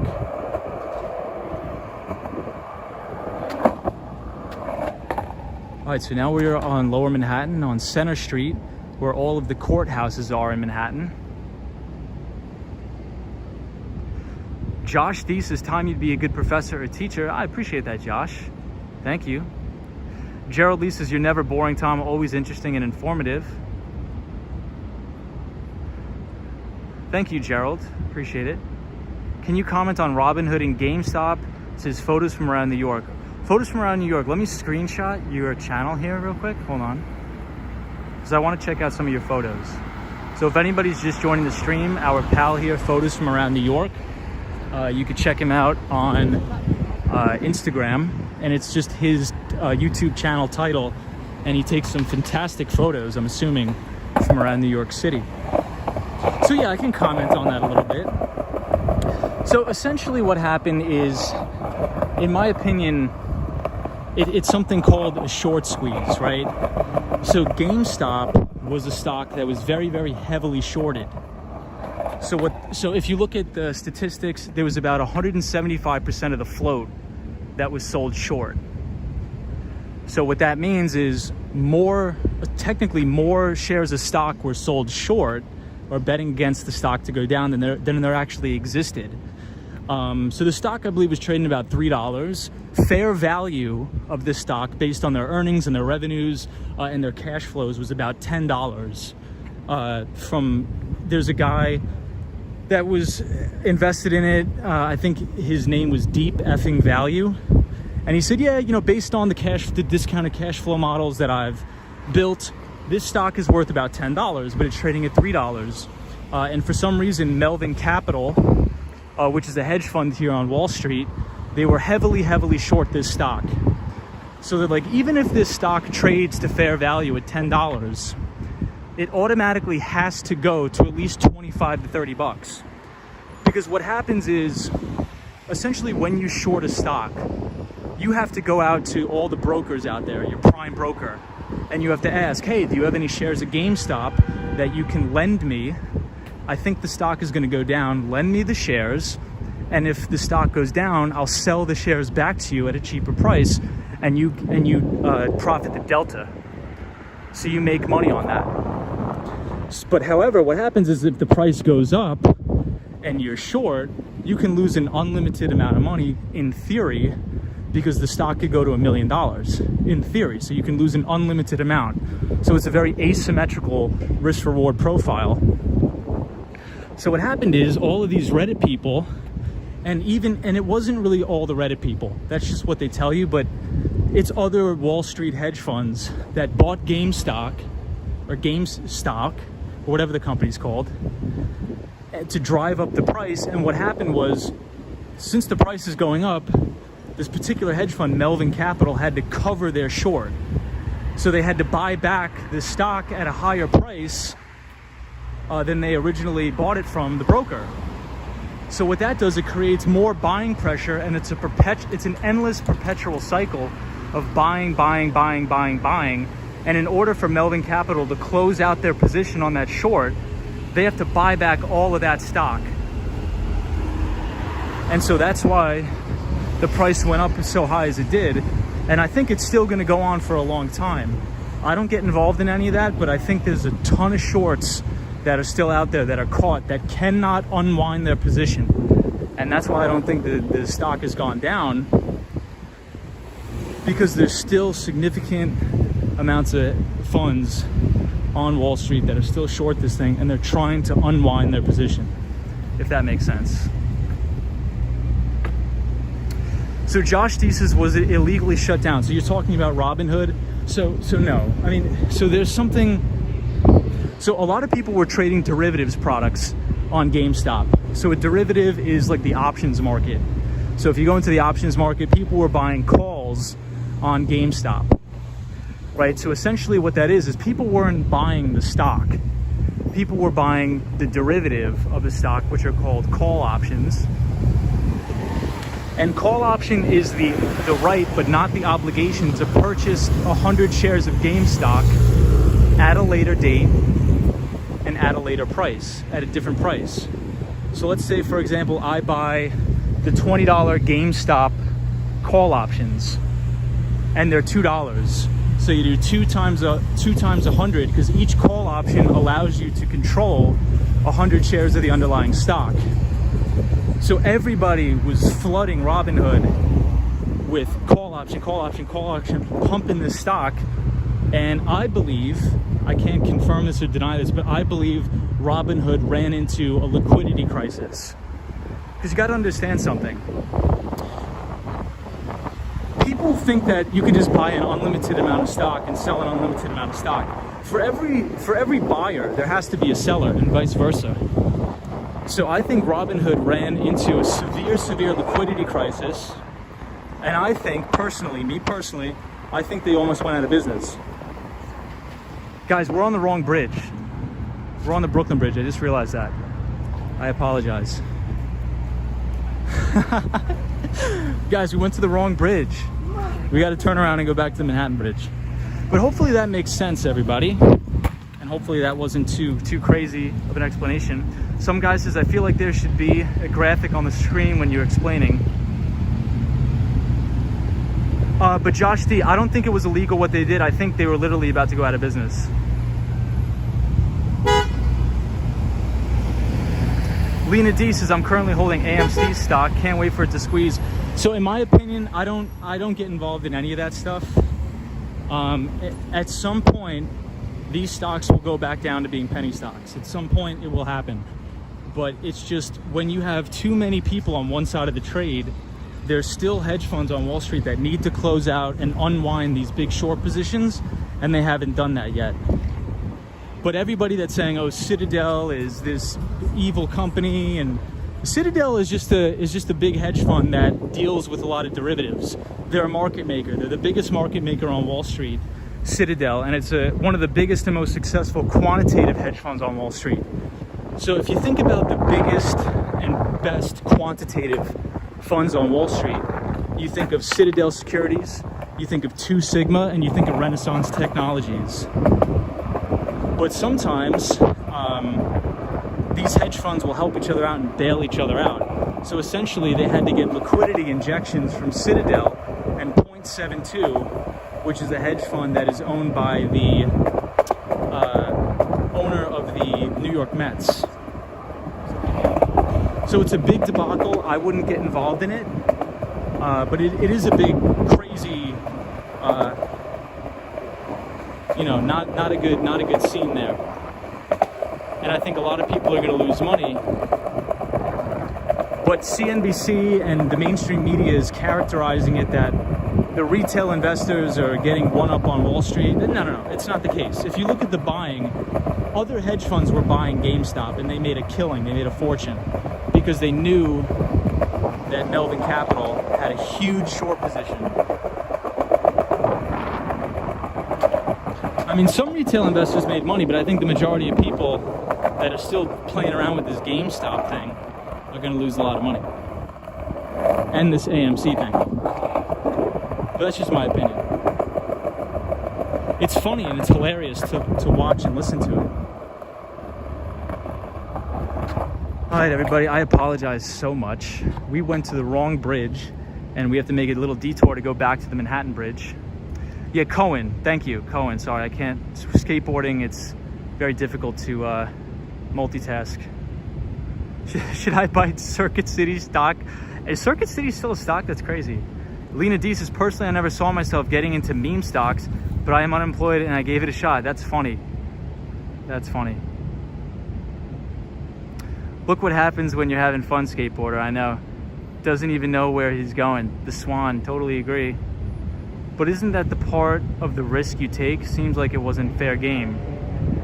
Josh D, I mean, what happened was if Robinhood went out of business, there's a good possibility the financial system may have imploded that day. And yes, that's correct. That's the risk you take. So me personally, I think that there should be a regulation in place that says you're not allowed to sell short more than 100% of all the common stock that's outstanding. I mean, that's just ridiculous. I mean, Melvin Capital and other hedge funds on Wall Street were selling short the stock more than it even existed, pummeling that thing into the ground. So the littlest bit of buying pressure forced Melvin Capital to cover their short, thus increasing the buying pressure even more. Because you got to understand something. If you're naked short selling, that means you're not buying puts. If you buy puts, that's fine. That's a derivative product, which is also risky. But at least you're not going to lose an unlimited amount of money. But if you're naked short selling a stock and it moves up, the only way for you to close out that position is if you buy back the stock at a higher price. And what happens when you buy stock? It pushes the price up. So it's a whole big, terrible ordeal that went down. Hilarious, but terrible.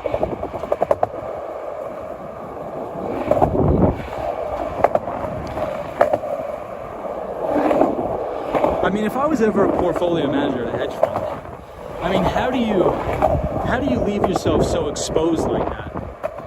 I mean, to me, I think that's just greed. I think that some of these hedge fund managers just get so intoxicated with greed, or they're just asleep at the wheel, that they think they're invincible. We'll see what happens. I think it can still, you know, it's going to take a long time for all of the shorts to cover. So, we'll see.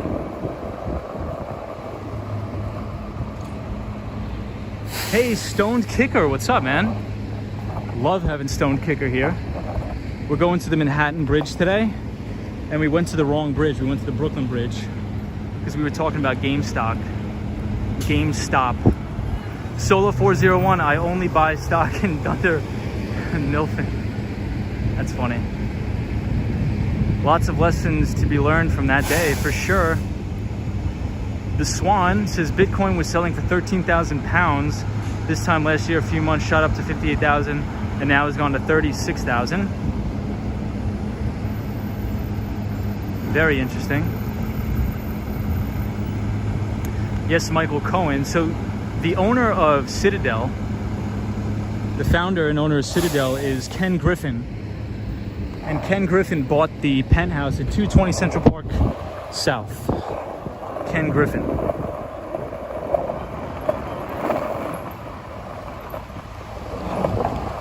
So Citadel is a big market maker on Wall Street, and they're also a quantitative-based hedge fund. Cocaine makes it easy for hedge fund guys. Yeah, NYC Cherry Group. There's so a lot of people that work in finance, they do a lot of Adderall, in my opinion, from what I saw.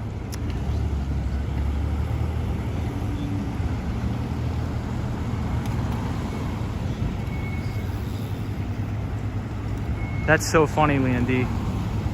Stone Kicker, what's up?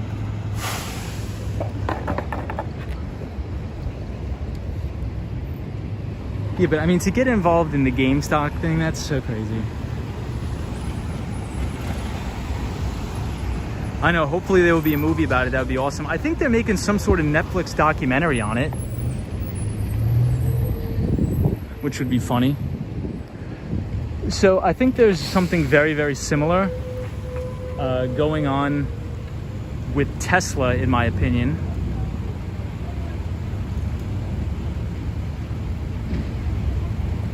No, I just think it's hilarious that these meme stocks are like crushing all of these big, you know, institutional investors on Wall Street. I think it's hilarious. The whole debacle is hilarious. Think about it.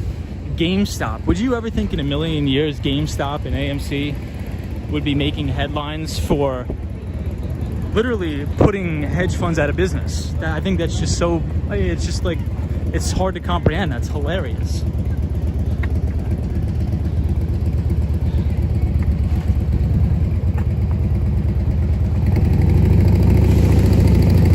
Lady Orleans, good night. Have a good one.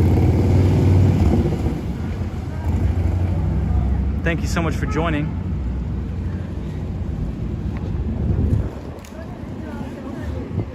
I think something similar is going on with Tesla, but not to the same extent. Like, I do think on a fundamental basis, Tesla is very good, but what happens is a lot of hedge funds are, I think, being a little bit manipulative. And what they're doing is they're buying way, way out of the money calls, which calls and puts their derivatives products in the derivative market. And what happens is when you have so many people buying way, way out of the money calls, it creates what's called a gamma squeeze. So there's something in the derivatives market, or the options market, that's called Greeks. So you have gamma, theta, vega, delta, and rho. And essentially, when you keep hammering and buying way out of the money calls, so at the money is considered where the stock is trading right now. So let's say if the stock is trading at $10 and you buy a $10 call option, that call is considered at the money, right? If you buy a $12 call, that's considered out of the money because it's above the stock price. If the call is $8, that means it's in the money because the stock is trading at 10 and you're buying an $8 call, that means it's in the money. So if you have so many big, large institutional investors buying out-of-the-money calls, long-dated out-of-the-money calls, it creates a gamma squeeze, and it artificially pushes the stock price up. So not too many people are talking about that now, but you never know. We'll see in a couple of months or a year from now if anybody goes to jail for that, which they won't, but we'll see what happens. Or we'll see if we read about it in the papers. But I think Tesla's a great company. I really do.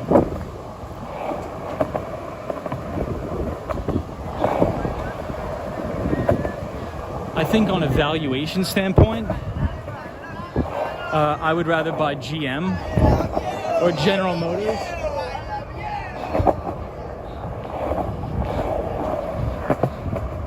All right, everybody, now we are on the correct bridge. We're on the Manhattan Bridge.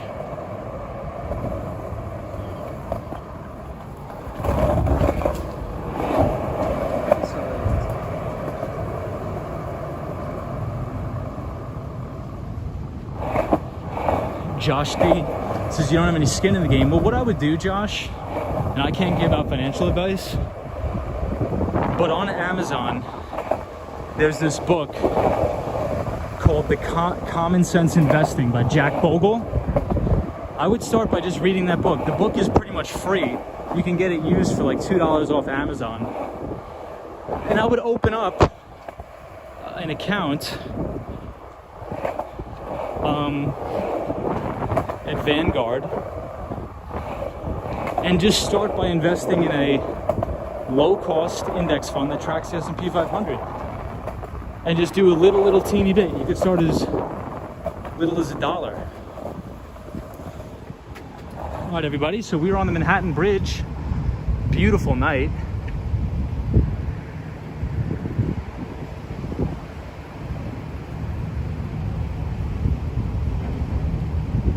Was that the I love you fight? I don't know. Yeah, so Josh, the book is called Common Sense Investing by Jack Bogle. And Jack Bogle is a pioneer on Wall Street, which essentially exposed the mutual fund industry for charging Main Street investors and retail investors unbelievable amounts of fees.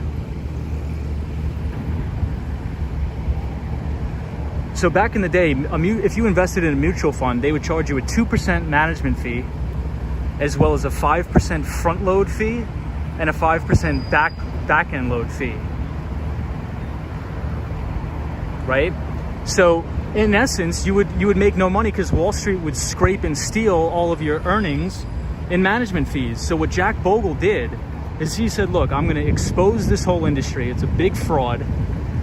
We're going to create an index that tracks the S&P 500, and we're going to make an extremely low expense ratio, way less than 1%, like a fraction of a basis point, and people can get the broad exposure to the stock market. And what you do is you just consistently over time dollar cost average into the S&P 500 and reinvest your dividends. He goes by, his nickname is Jack, but he is John Bogle. His real name is John Bogle, but his nickname is Jack. And so yes, over time, if you look historically, even through the 1929 stock market crash, even through 2008, over time, the S&P 500 will on average return about 11% per year, on average. Yes, the stock market could go down, it could crash, it could go down 50%, but if you consistently just dollar cost average into the S&P 500 with very, very low expenses, you're gonna do fine over the long run. So what I do with my portfolio, my core portfolio is made up of just dollar cost averaging into the S&P 500 and reinvesting the dividends. I don't pay any fees to Wall Street. And then I fund a taxable brokerage account where I do fundamental research on stocks that I believe in long term. So I look at their earnings growth, I look at their revenue growth, I look at their return on equity, their profit margins, their free cash flow. I do all my financial modeling. And then from there, I make large investments into sound fundamental companies. So for the past 5 to 10 years, I've owned Google, Atlassian, all of these software as a service companies, because they have extremely high profit margins, so their gross margins are very good. Their EPS, or earnings per share, are growing, probably compounded out 25% plus quarter over quarter, and that's sort of how I develop my investment thesis. Yeah, so Photos from Around New York says the Little Book of Common Sense Investing. I don't know what that was. That was nuts. Did everybody just see that? That was wild. I don't know if anybody just saw that. That thing just came flying around the corner. I don't know what that was.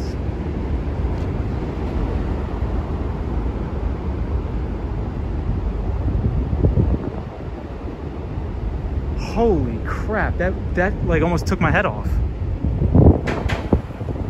That was crazy. I really want to rewind the stream and see what the hell that thing was.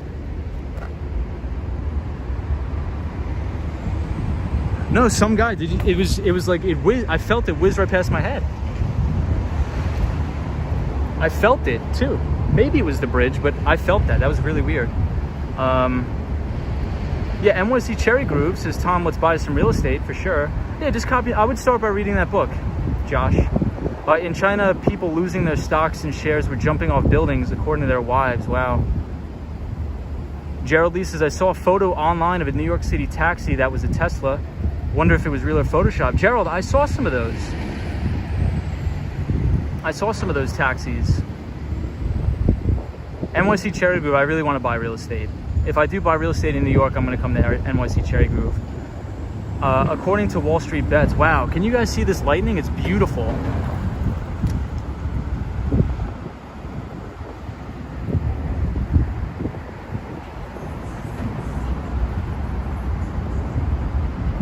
Yeah, there's a few Tesla taxis that are really beautiful. And those Teslas go crazy fast.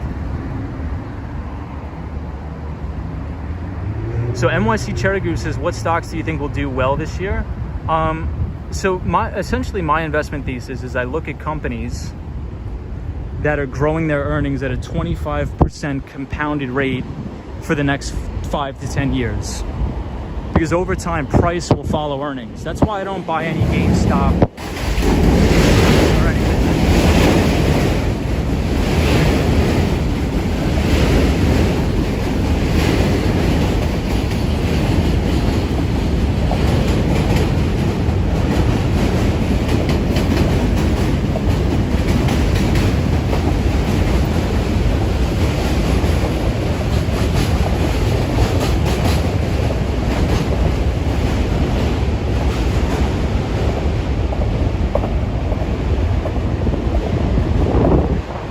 So NYC Cherry Groove, that's why I don't buy any GameStop or any of the meme stocks, because they don't have earnings.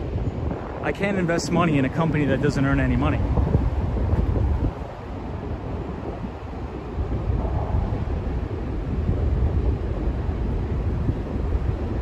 So for example, let's say in 2014, I think Google earned $8.50 a share.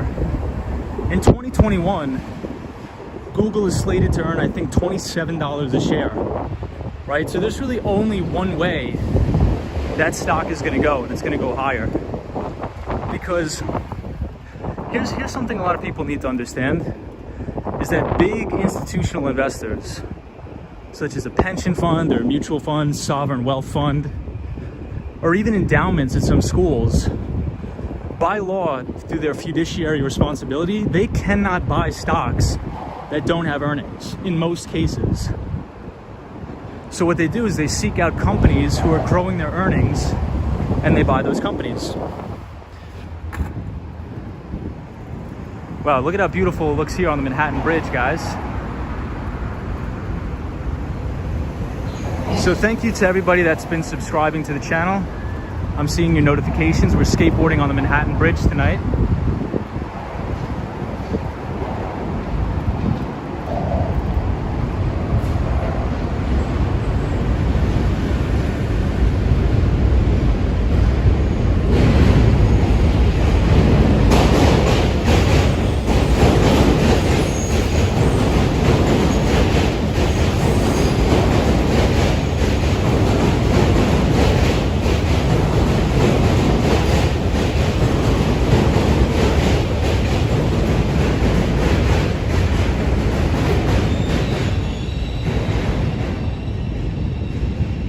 Yeah, Andrew says he didn't see anything, just heard the noise.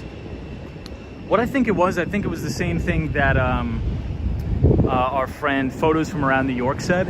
I think it was just the bridge moving, but the bridge probably crushed like a glass bottle or something, because that thing whizzed by me and the other person that was coming near us. So I think the bridge probably just crushed a rock or something and sent it flying. Stoned Kicker says nice kicks. They're just junky shoes, man, but I appreciate it. Well, the Manhattan Bridge looks beautiful tonight, everybody. I hope you're enjoying the view.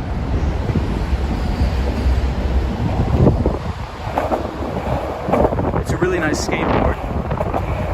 Really nice night for skating.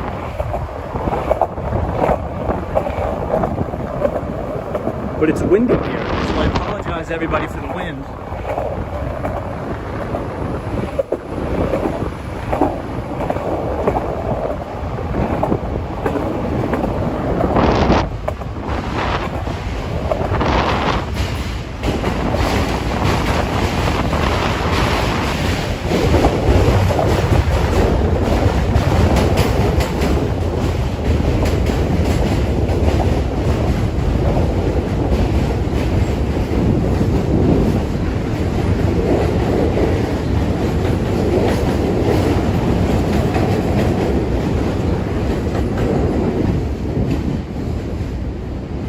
A lot of garbage here, but the views from the Manhattan Bridge are amazing.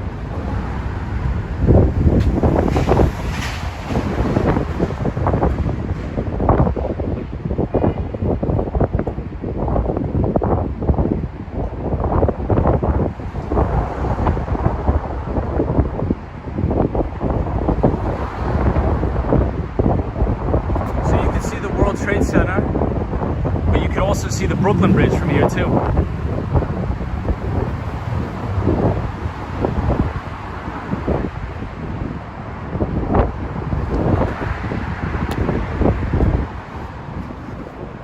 Yeah, NYC Cherry Groove says, Tom, you could buy an apartment in Forest Hills across the street from the Long Island Railroad for $150,000 and then $607 a month maintenance. That's the only thing. I don't want to pay any HOA fees or maintenance. I can't do that. That's the only thing I won't do. Some guy says you should totally skateboard on the subway train. That's so funny. Hey, Michael DeCosta, what's going on, man?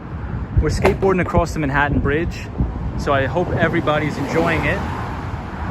We got a lot of cool graffiti and artwork over here, too.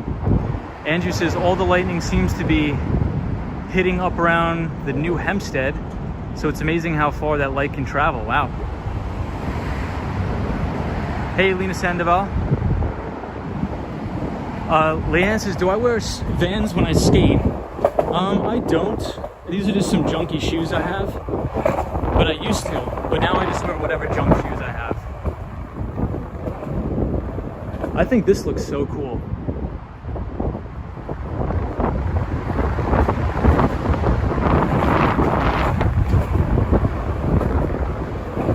A very urban vibe here.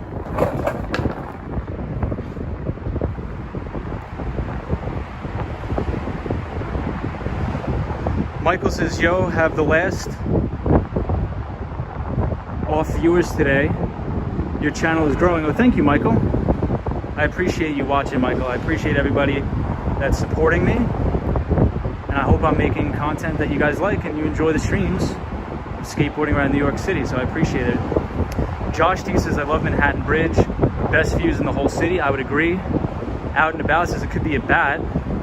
Maybe, but I think our pal here was right. I think it was just the bridge crushing a rock or a piece of glass. Birds drop shells to crack them open. Could have been a clam. Ah, true. Hey, Sunshine After Rain. The Swan says, my nephew married 2 years ago, and both are accountants. She used to travel from the United States a few times a year prior to COVID-19. He says the money they come across is just enormous. Yep, that is true. Thank you for sharing that, the Swan.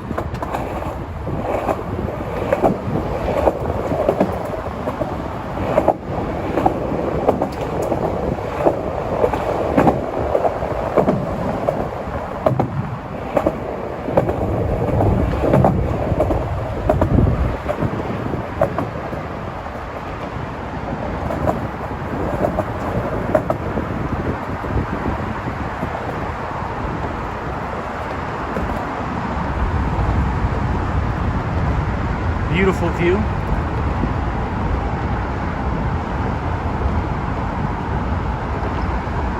Josh D says if I get rich from investments, then I'll send you a pair of Airwalks and stuff. Thanks, Josh D. Yeah, Josh, so get that book, The Little Book of Common Sense Investing, and don't listen to any of these people on YouTube about buying penny stocks. It's just, they're all a bunch of fraudsters. What you want to do is you want to invest consistently over time into good companies, and I would start by investing consistently into a low-cost index fund that tracks the S&P 500, and you'll be more than fine, my friend. More than fine. Even if it's only $100 a month, you'll be fine in 40 years. Maybe even in 20 years, who knows?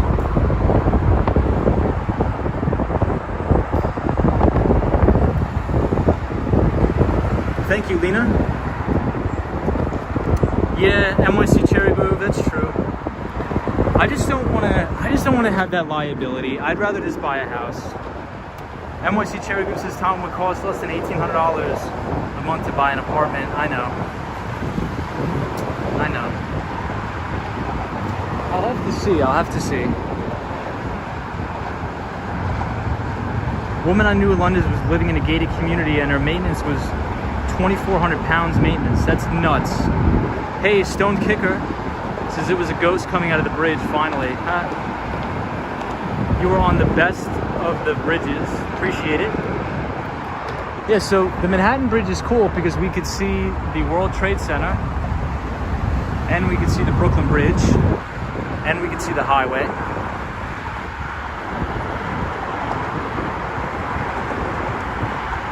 The Swan says that was something sent flying by a car. Freaks accident if it hit you, skateboarder. I know, man.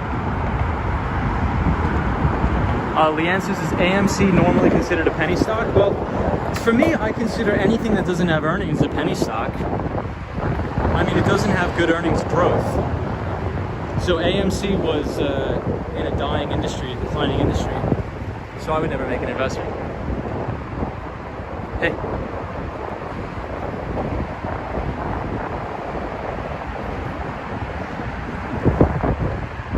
So what I used to do is I would build a lot of financial models, and what I would do is I would track the success of stocks over the course of their lifetime. And then what you do is you look for a commonality, because in the hedge fund business, the way to make money is look for an edge, right? You have to look for an edge. And the commonality, the common thread that we found in all stocks that perform well over time is that they were consistently growing their earnings over time. So if you think about a company like Apple, like Google, like Facebook, they consistently grow their revenue and their earnings every single quarter, every single year. So those are the companies that you want to invest in. And it's all free information online.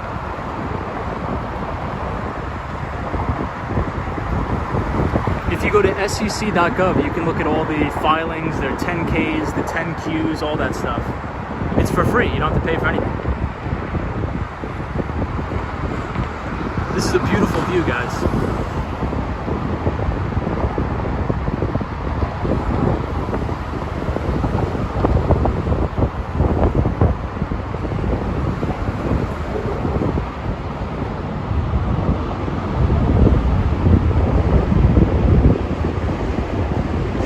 Looking at the Brooklyn Bridge.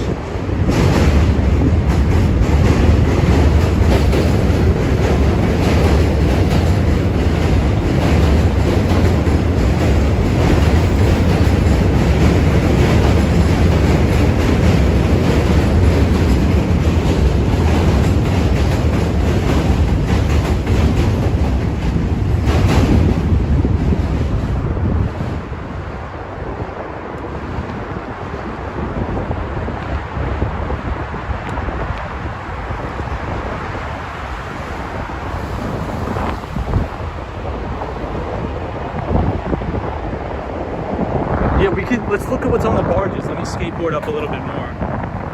Some guy.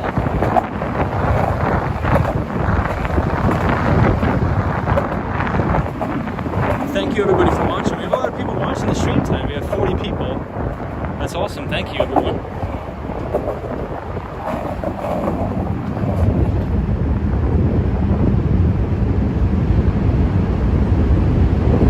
Concrete jungle to the max.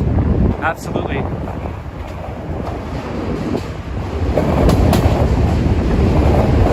I'm just afraid of these doors. These doors open up and they go straight down.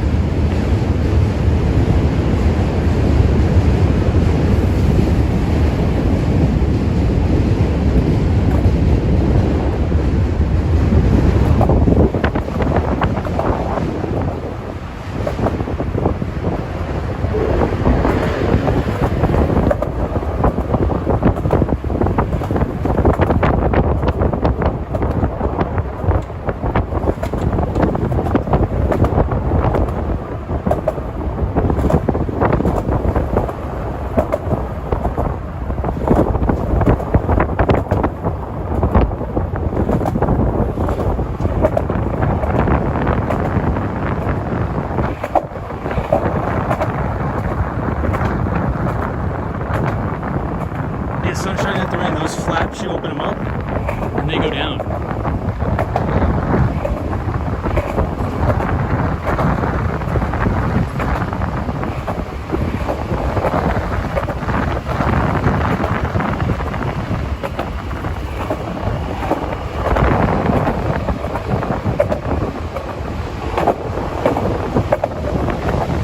Well, check this out, guys.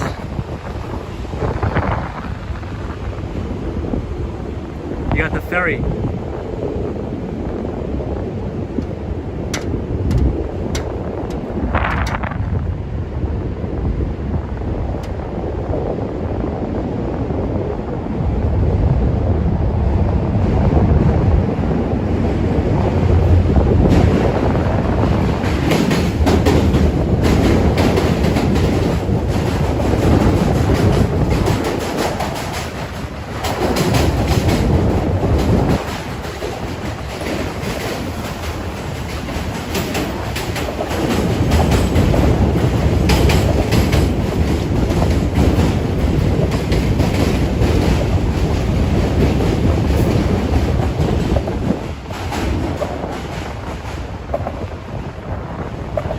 Lena says stay away from those trap doors, please. I appreciate that, Lena. Thank you, guys.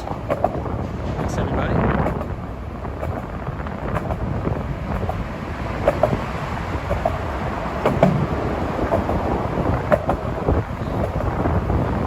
Wow, the view from here is crazy. But my phone is on 20% battery, so it may die. But if it does, I appreciate everybody watching. I really do.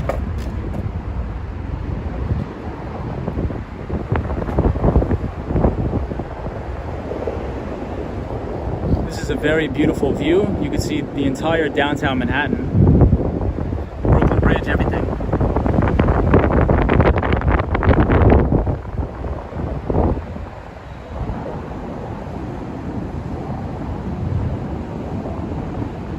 Yeah, Sunshine After Rain says I'd never walk that bridge alone at night.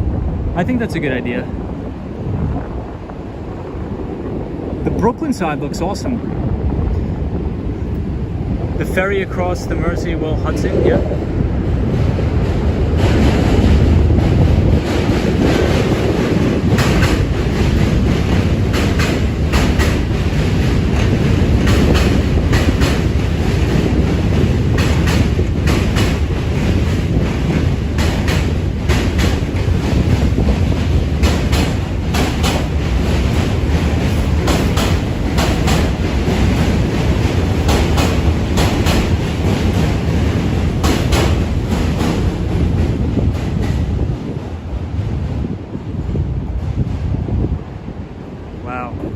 I mean, I hope the view is good on the stream, because in person it's just like insane.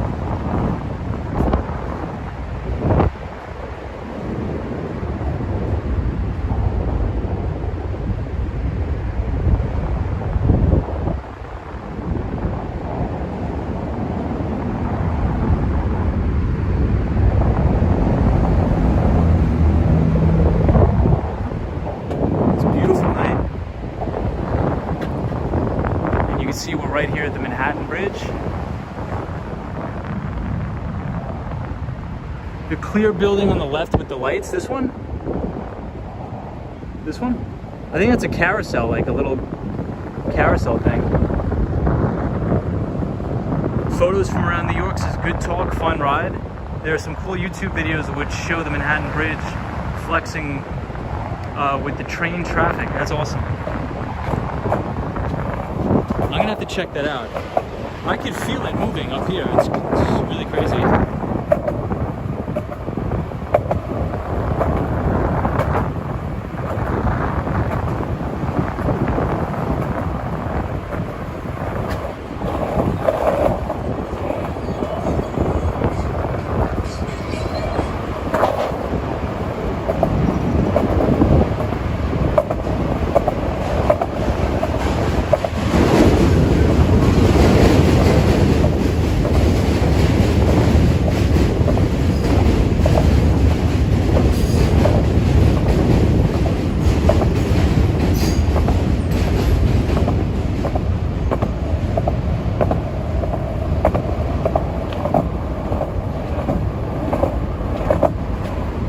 All right, so now I think we're officially in Brooklyn. Welcome to Brooklyn, everybody. And check out imagine living in these apartments right here. Film mission, no, I don't have an Instagram, but I may make one. Everybody's been asking me. But I just appreciate you guys watching, that's all. We hang out every night. I appreciate everybody. Could you imagine having an apartment right here? You sit out on the deck every night, and then you see this view. That's an incredible view to wake up to every morning.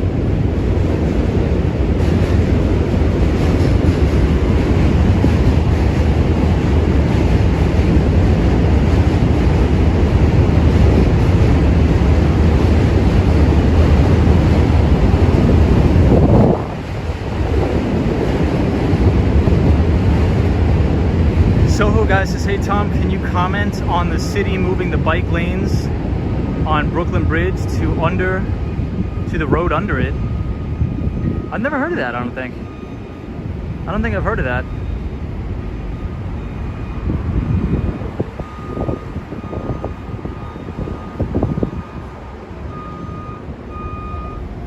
But if they're making new bike lanes, I'm glad. Zap Allen says, Tom, you need an Instagram for sure so you can post images of the city and video clips. Okay, maybe I'll make one.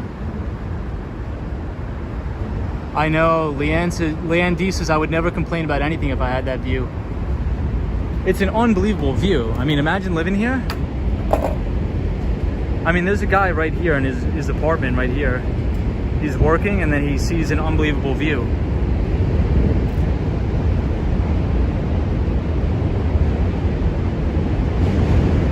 So we'll see how far we can go down on the Brooklyn side. But my phone is on 10% battery. So if it dies, once again, I appreciate everybody for joining. I appreciate all the new subscribers to the channel. And thank you everybody for watching. And I hope you're enjoying the content. And thank you for coming along with me as I skateboard through the city. I think we have a really good time.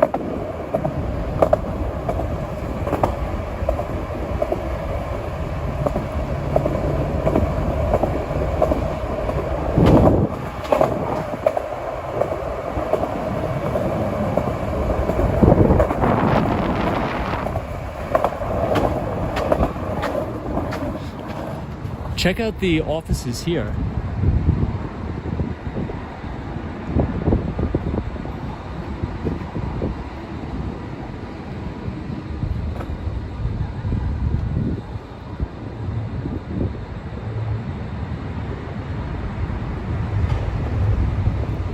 Don't you have a battery pack? No, I don't, out and about.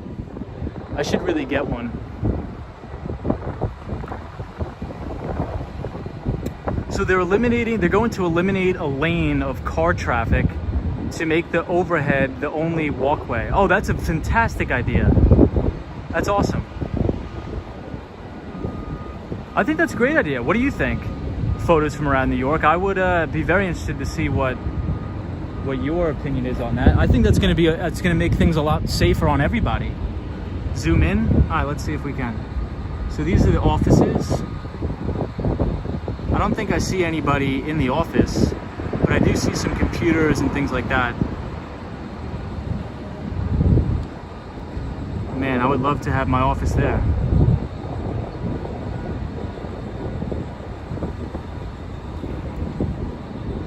Some guy says need to install an outlet on the bridge so we can recharge. Josh D says it's a great idea. That walkway gets dangerous. Yeah, Josh, totally agree. And everybody freaks out at each other. The pedestrians get upset at the bikers get upset at the pedestrians, and the skateboarders just watch everybody fight. Some guy says peeping Tom alert. So funny. Those offices look beautiful. I think they're WeWork, which WeWork is owned by SoftBank, which is a Japanese company.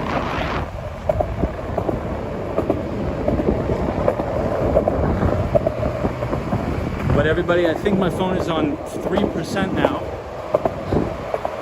so it may die. But maybe we'll come back here another day.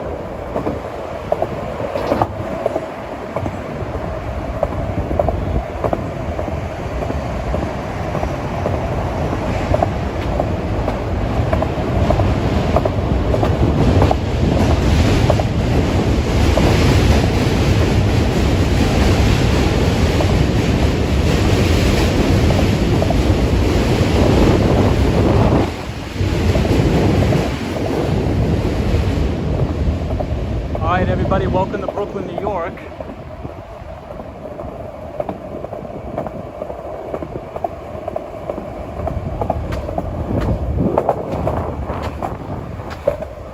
Alright, we made it. Welcome to Brooklyn. Thank you everybody for coming with me on the skateboard ride to Brooklyn.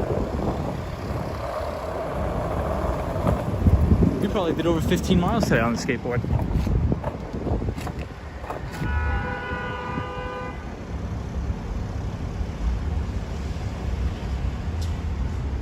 Thank you, James, for subscribing. I appreciate it. Out and About says, you don't have your cable cord to charge your phone? No, I don't, unfortunately. Sunshine After Rain says, good night, Tom. Thank you. Absolutely. Some guy says, fun and educational. Well, I appreciate it, some guy. It's always good to have you on the stream. Lupe, what's up?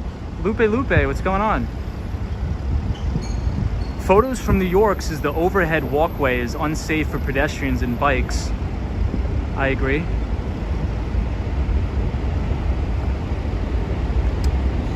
Taurus, yep, I agree.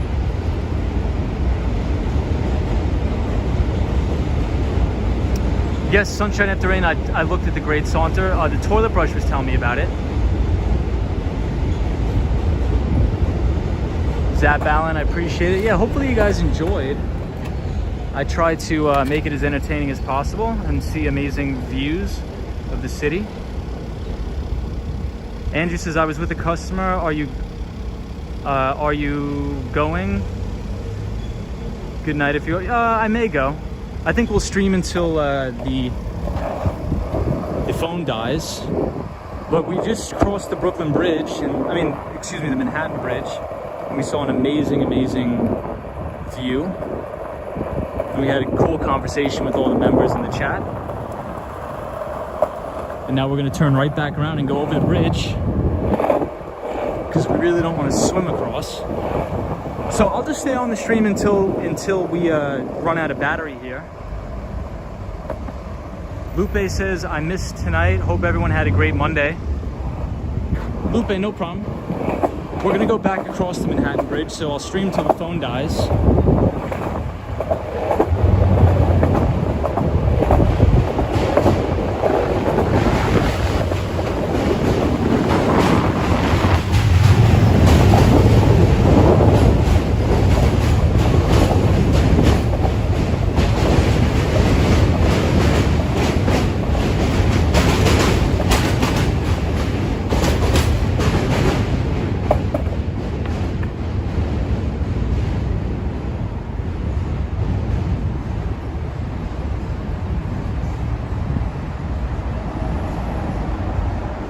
Swan says, great night again, skateboarder. Not one bit boring, I appreciate it. We have more offices here.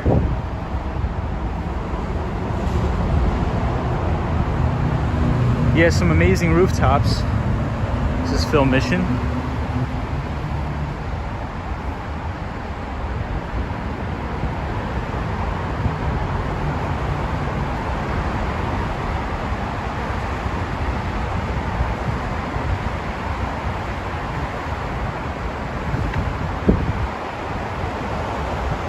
And Lupe says we have 266 subscribers.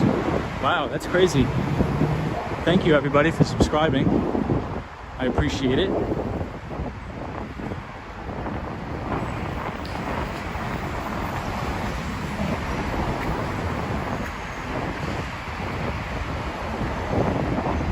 I'm glad the rain held off too. It was supposed to rain.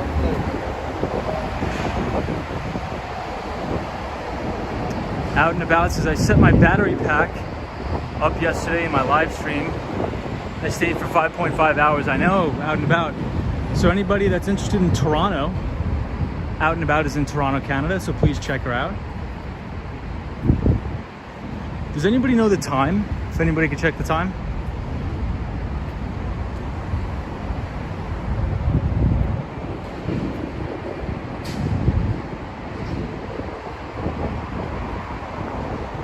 Some pretty cool rooftops here.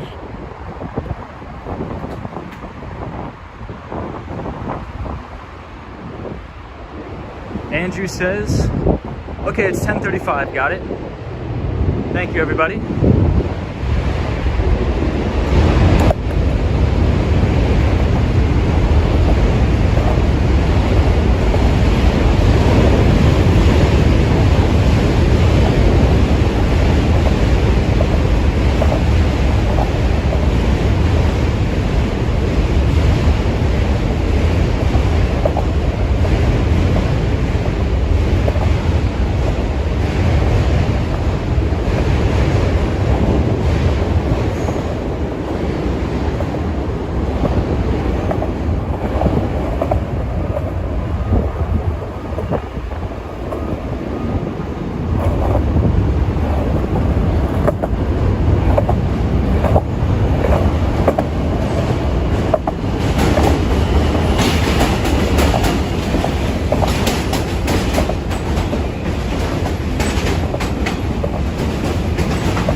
I think we're gonna get a better view going over the bridge this time.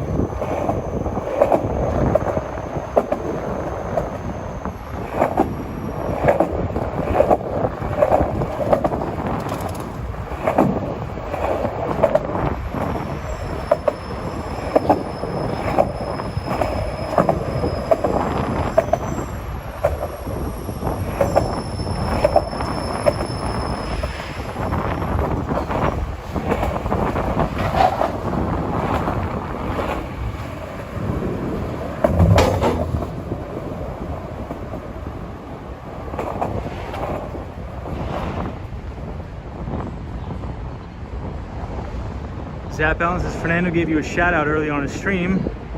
Oh, thank you. Appreciate that. I know it's a long bridge, the Swan.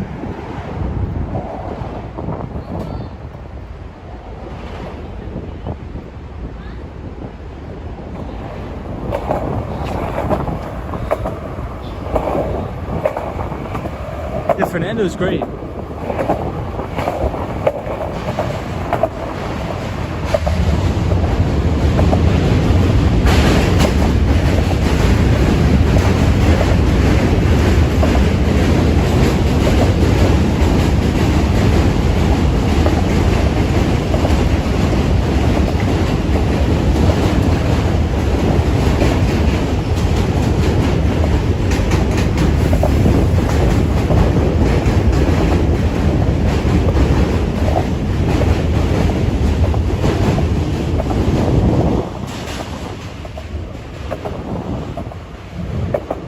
A little bit tight. bit crowded.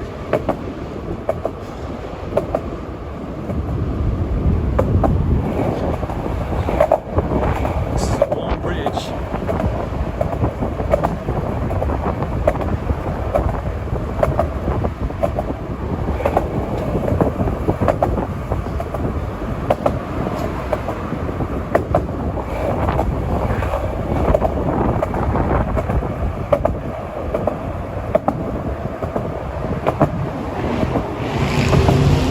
Thank you, Lena Sandoval. Have a good night too.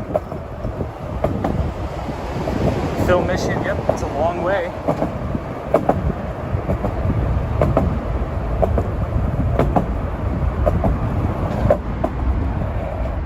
The Swan says skateboard, it would be nice to see you come out the other end of the bridge before the battery dies. Ah, thank you, the Swan. Hey, Razzle Dazzle, it was fun hanging out with you too. Thank you for the stream. Yeah, thank you everybody for joining the channel. I appreciate it. And thank you to all the new subscribers. That's crazy. We have 266 people now. That's really wild.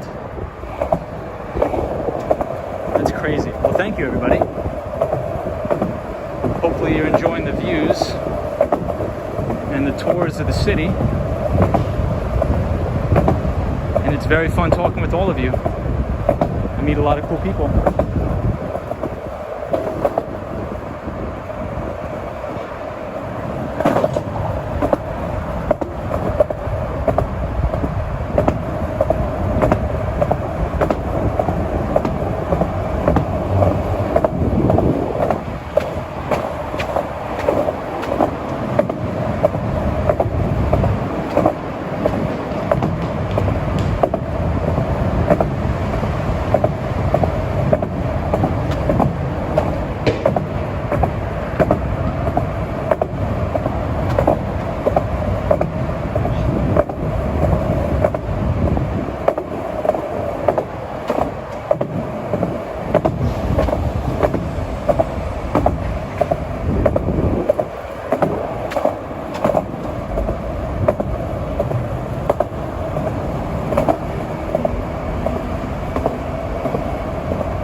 Pretty quick.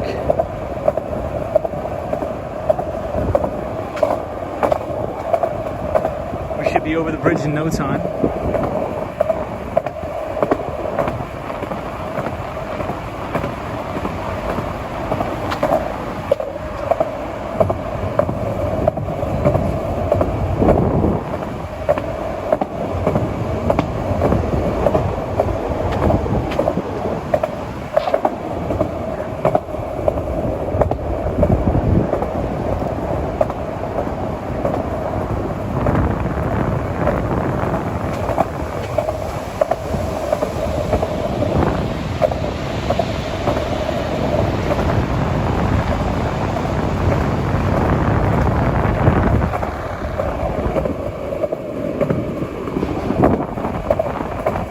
Made it in record time, guys.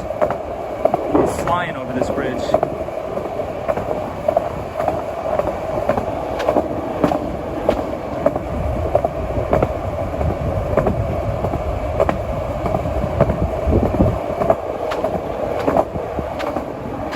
Alrighty. Wow. We were flying. World record, says Andrew. All right, everybody, so now we are back in Manhattan. We just went from Brooklyn to Manhattan in like 5 minutes. And now we are back in the beautiful Chinatown. Thank you, Lupe.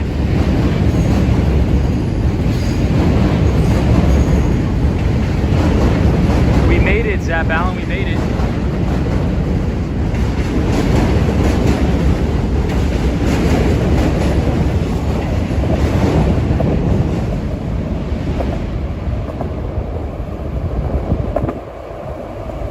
I know Andrew says just look out for things that go shooting past your head.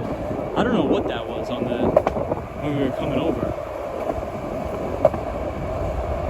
Thank you, the Swan. The Swan says, oh, it's good you're safe. I can sleep peacefully now. Thank you, the Swan. Very nice of you, pal.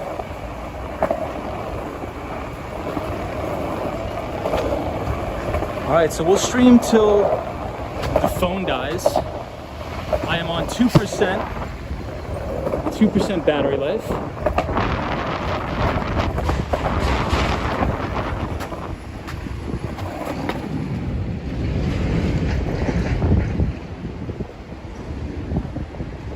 Tudor City near, says Lupe.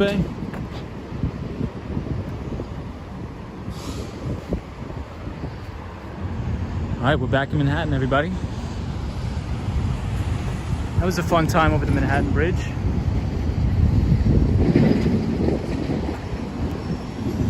And the skateboard is still in one piece. So I think we probably did well over, I would say maybe 10 miles tonight on the skateboard in the city. I think so. And so this is one of the temples in Chinatown that's so beautiful. If anybody visits Chinatown, you have to visit this temple because it's so beautiful. The inside is really, really amazing. The Swan says, skateboarder, are you going to get back home now? Yes, I am. Thanks for the stream. See you next time. 1%. Says Andrew. Absolutely. So we'll just go until the stream dies. So if I cut off, you guys know that the stream, my phone died. Out and About says the archway is amazing. I know.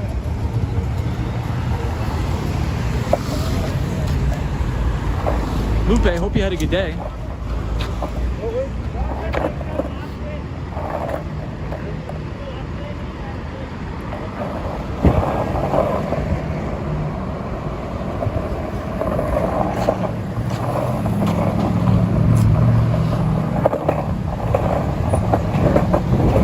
Back in Chinatown.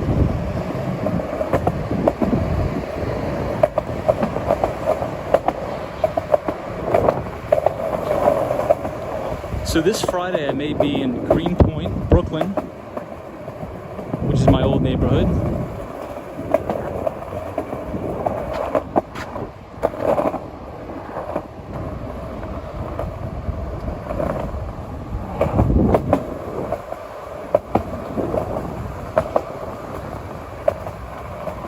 And this is the main Chinatown sign.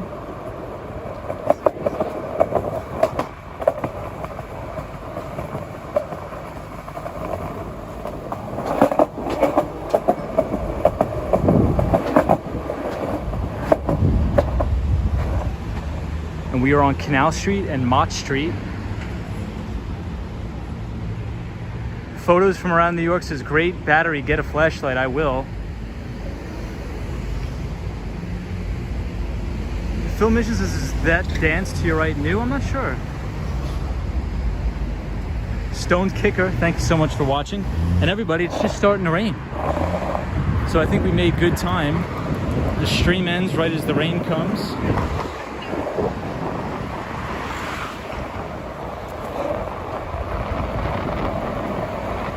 So I think we made record timing here.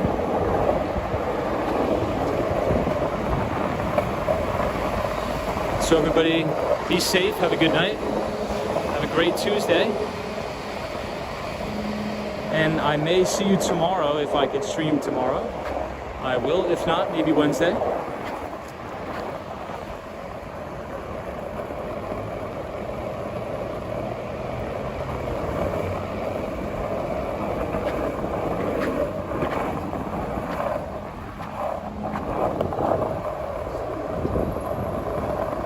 Gerald Lee says thank you. Gerald Lee says thanks for the stream tonight, Tom. Have a good night and a good day tomorrow. You too. You too, Gerald. No, Lupe, I haven't watched Shame yet. You told me not to watch it and then you told me to watch it, so I'm a little bit, I don't know if I should watch it. Look at that, I should do that. skateboarding with the dog. That looks awesome.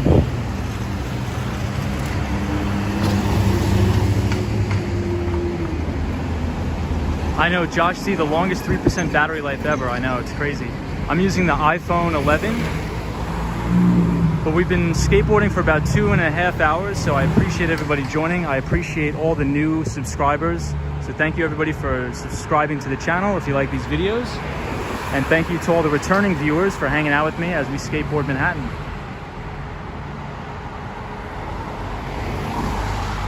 Phil Mission, thank you, my friend, for watching. It's always a good time when you're here. Lupe, you as well. Appreciate hanging out with you guys too.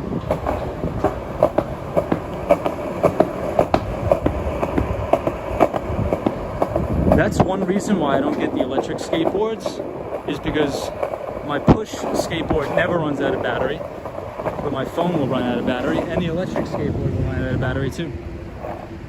But this guy, I could just crush around forever. Hey, Photos from Around New York says, good job. Photos from Around New York, thank you so much for joining, and everybody who's watching or viewing the stream, check out our friend Photos from Around New York, and also everybody else who has a channel. So Out and About, Cosmo Scary, that always joins, and anybody else.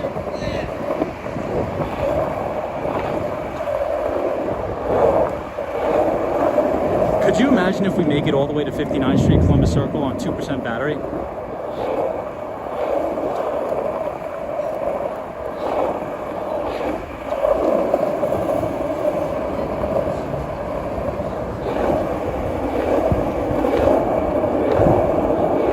Thank you, Out and About. Appreciate it.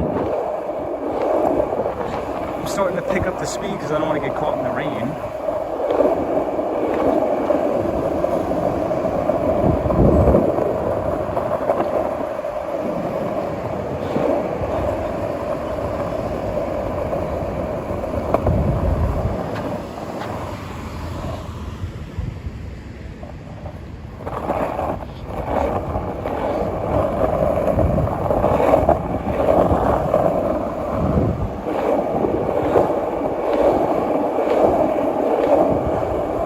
About to pass an amazing Egyptian restaurant called Zuba. Zuba is one of the greatest restaurants.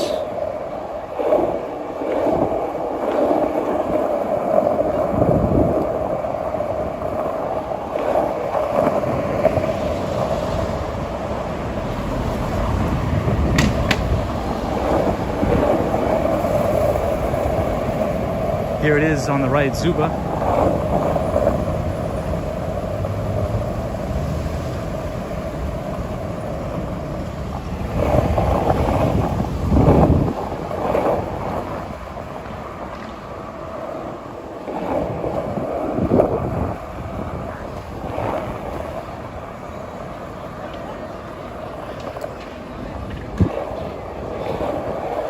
Got a lot of skaters here.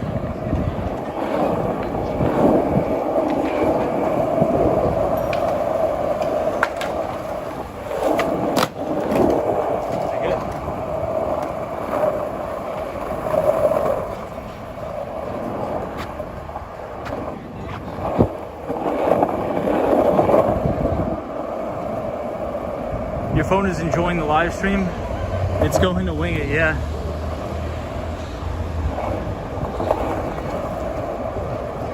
Always fun. Marlo Morales says good night. My brother, thank you for watching. Marlo, I appreciate you being here, my friend. Thank you to all the viewers, appreciate it.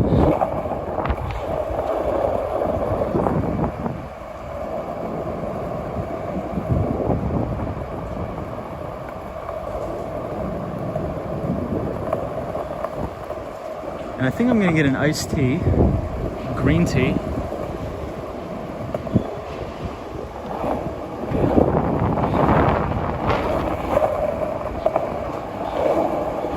This was some good exercise tonight, everybody. We probably did over 10 miles on a skateboard. We got to see some cool sights of New York. And we got to talk to a bunch of cool people. What more can we ask for?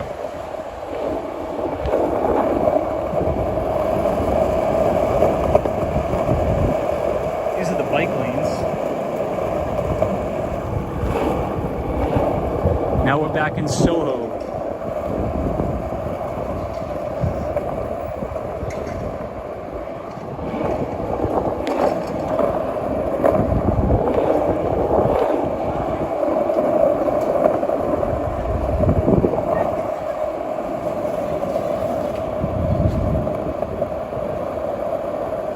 And this is the coffee shop we pointed out to Gerald Lee earlier on the stream. I'm regular, I'm not goofy, but I can ride both, but it's just,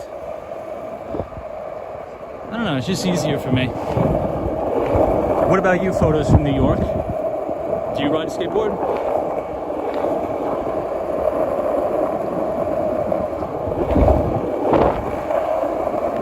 It's one thing about skateboarding, we cover a ton of ground. We pretty much went the whole island of Manhattan in one night pretty quick.